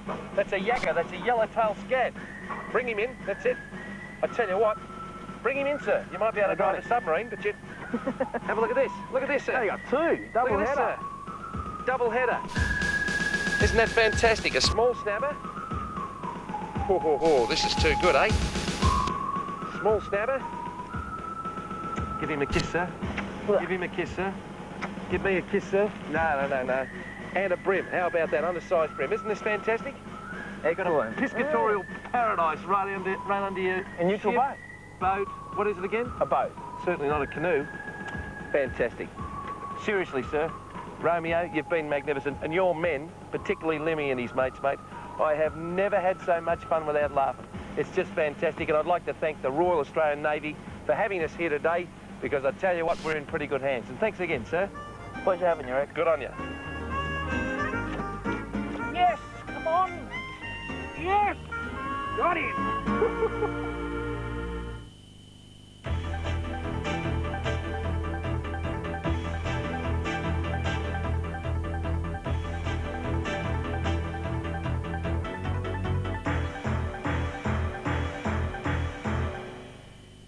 G'day, I'm Steve Starling. You know, if you're into fishing, whether you're a complete novice or a more experienced angler, you can't afford to go past Rod's Custom Rods in Wagga. The Shimano Symmetry, a reel for the sports fisherman. Smooth and balanced, the ultimate spinning reel. Opal line, the best all-around line ever made. And the Silstar K Edge, strong, tough, a workhorse made to last. The most value for money reel on the market. When you think fishing, think Rod's Custom Rods in Wagga. Can you see the beat? Now hear it. Blow yourself away with one of these incredible Pioneer hi-fi systems from Retrovision. 3-disc CD power-based dual cassette The Lot, $699. Or maybe 50 powerful watts per channel, 6-disc multiplay and built-in graphic equalizer, $899. Or the package, beyond your imagination, $999. Totally awesome sound, totally awesome quality, totally awesome Pioneer. At your local Retrovision store today. The Loxley Steakhouse has reopened for your pleasure. The old standards of the Loxley have been retained, but new manager Darryl Lamotte has added an excellent new menu, with emphasis on high-quality steaks, food freshness and preparation the new cornerstone. For the individual or group booking, the Loxley Steakhouse offers the very best of service. The Loxley Steakhouse. Phone 214-886 to make your reservation. Finding the bed that's best for you can be hard if you don't get expert advice. Captain Snooze will help you choose the one that's just right. Captain Snooze, Fitzmaurice Street, open 7 days a week. Charm Designer Kitchens specialise in all types of timber doors. Charm have the facility to create contrasting solid vinyl edging on doors. Doors crafted to many designs in various colours. Charm Designer Kitchens, opposite the Australian Rules Club, Thornley Road. Sit down! Hey, Jim, isn't that the mob that were really rubby? Yeah, damn lice. They can cost you a fortune. Well, how did you clean them up? I use the most potent long wool backliner in town. And what's that, Jim? Vanquish long wool. Well, Vanquish really did the job. Yeah, and now my wool check will be healthier too. Vanquish long wool from Pfizer Animal Health. Your financial security can be assured when you deal with Ingram Sutton Financial Services. Pat Ingram and Doug Sutton are conducting AMP insurance and financial services for the Wagga region from new premises at 88 Morgan Street, Wagga. From green slips to retirement planning and all your investment and insurance needs, see Ingram Sutton Financial Services. Don't trust your financial future to just anyone. With almost 25 years combined experience serving the local community, Pat and Doug can provide you with financial peace of mind. Ingram Sutton Financial Services, 88 Morgan Street, Wagga.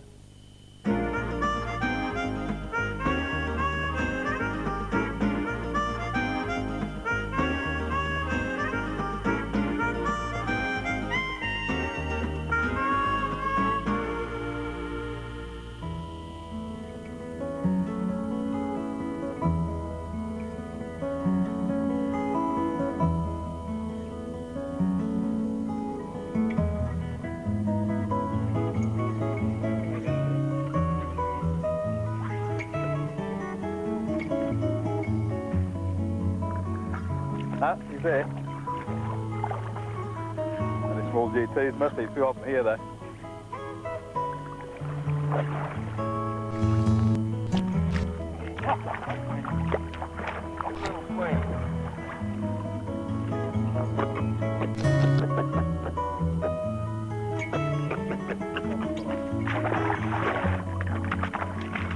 Oh, little tiny trevally.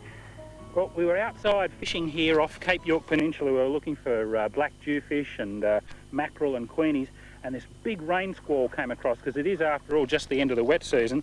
We got absolutely saturated. As you can see, I'm still wringing wet. So we came in here on the banks at the mouth of the Jardine River to dry off a bit. The sun's come back out now, and while we're standing around having a sandwich and drying off you go, little fella. Fish started blasting and splashing all over the place, and we've raced out with some lures and flies, and there's a really hot bite. It's quite sporadic. The fish are coming through. We're hooking a few, and then they're going, and they're coming again. There's a mixture of trevally, queenfish, long toms, but most exciting of all, there's a fish here called the giant herring, which pound for pound would have to be one of the strongest sport fish available to estuary fishermen. In a minute, I hope we might be able to stay connected to one long enough to show you, but I've got to get this fly back in the water at the moment.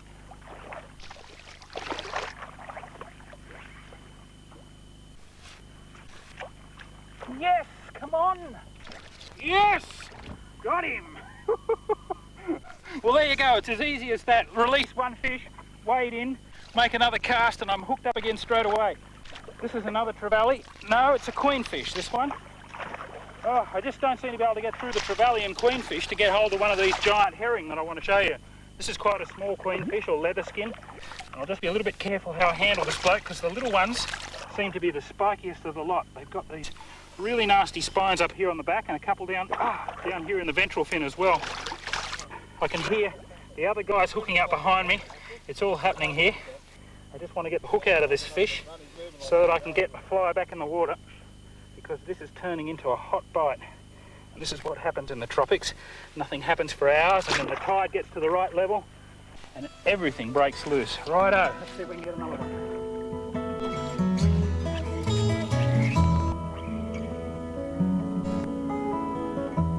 Oh, it's a herring. This is a herring. This is a good fish. Oh, the speed of that was amazing. When the line went through the water, a big rooster tail came off it. It can't be a... Yes, it is a herring. You beauty.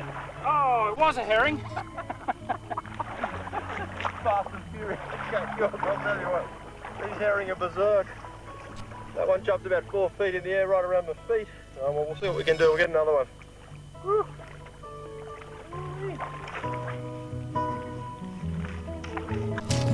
Come on. Ooh, that looked good.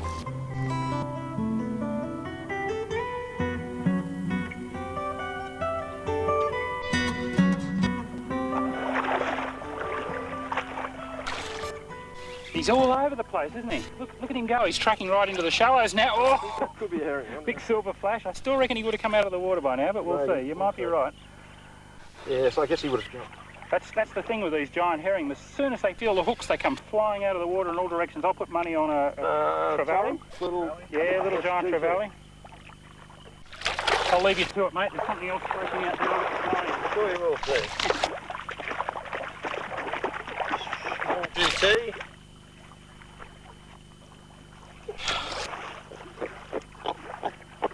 Making a bit of a noise.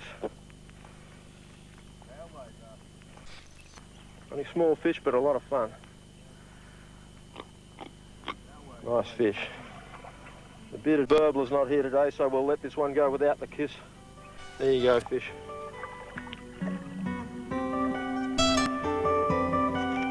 Okay, the fly's out there. I'll let it sink for a couple of seconds. Now I'm going to start stripping fairly fast. And I'm waiting to see that big bow wave behind the fly. Nothing. Oh, I think it's a herring. This is a good fish. Oh, that's a herring. A giant herring. Oh, yes, fantastic. I'm jumping his fish around. Oh, that's a nice one. Swim him around here, mate. I'll grab him for you. On that little chrome slice, eh? Yes, only on 4 baits there. He got off, but there he goes. Well, that was a giant herring. I hope you got at least a bit of a look at it. Like I said, one of the hottest fish kilo for kilo that swims. Like a cross between a bonefish and a tarpon. They run hard, they jump, as you just saw. Great sport fish. There's a few out here, lots of other stuff. It just goes to show what can happen in a place like Cape York. You always keep your eyes open. A little flicker of bait was the first thing we saw, and it turned into a feeding frenzy. So you make your opportunities where you can find them.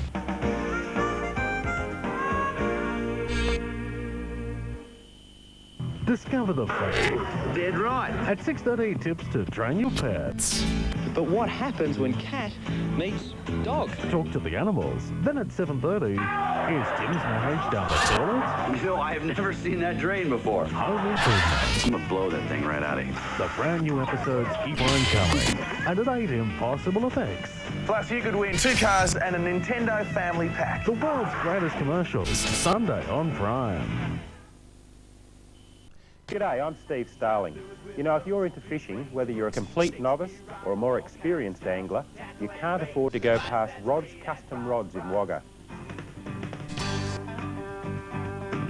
The Shimano Symmetry, a reel for the sports fisherman. Smooth and balanced, the ultimate spinning reel. Opal line, the best all-around line ever made. And the Silstar K Edge, strong, tough, a workhorse made to last. The most value for money reel on the market. When you think fishing, think Rod's Custom Rods in Wagga. Keep up with your spring growth on a great value for money right on lawnmower from Keen Saw Service. Able to cut around tight corners close to gardens without scuffing the lawn. Also supplying hard-to-beat brush cutters and push lawnmowers. Keen Saw Service backed by 18 years of award-winning sales and service. See Don Tuckwell's Audio for the latest smart ideas in audio from Sanyo. High-tech shelf hi-fis start from a low $449 and portable CD players from $199. And see Don for all the current top 50 singles, albums and cassettes. Don Tuckwell's Audio, Baylor Street, Wagga. It's on now, the Thomas Brothers Super Saturday Sunday Sale. With super savings, super specials and super prices. Check Saturday's daily advertiser for super details. The Super Saturday Sunday Sale. Only at Thomas Brothers and on now. Good afternoon.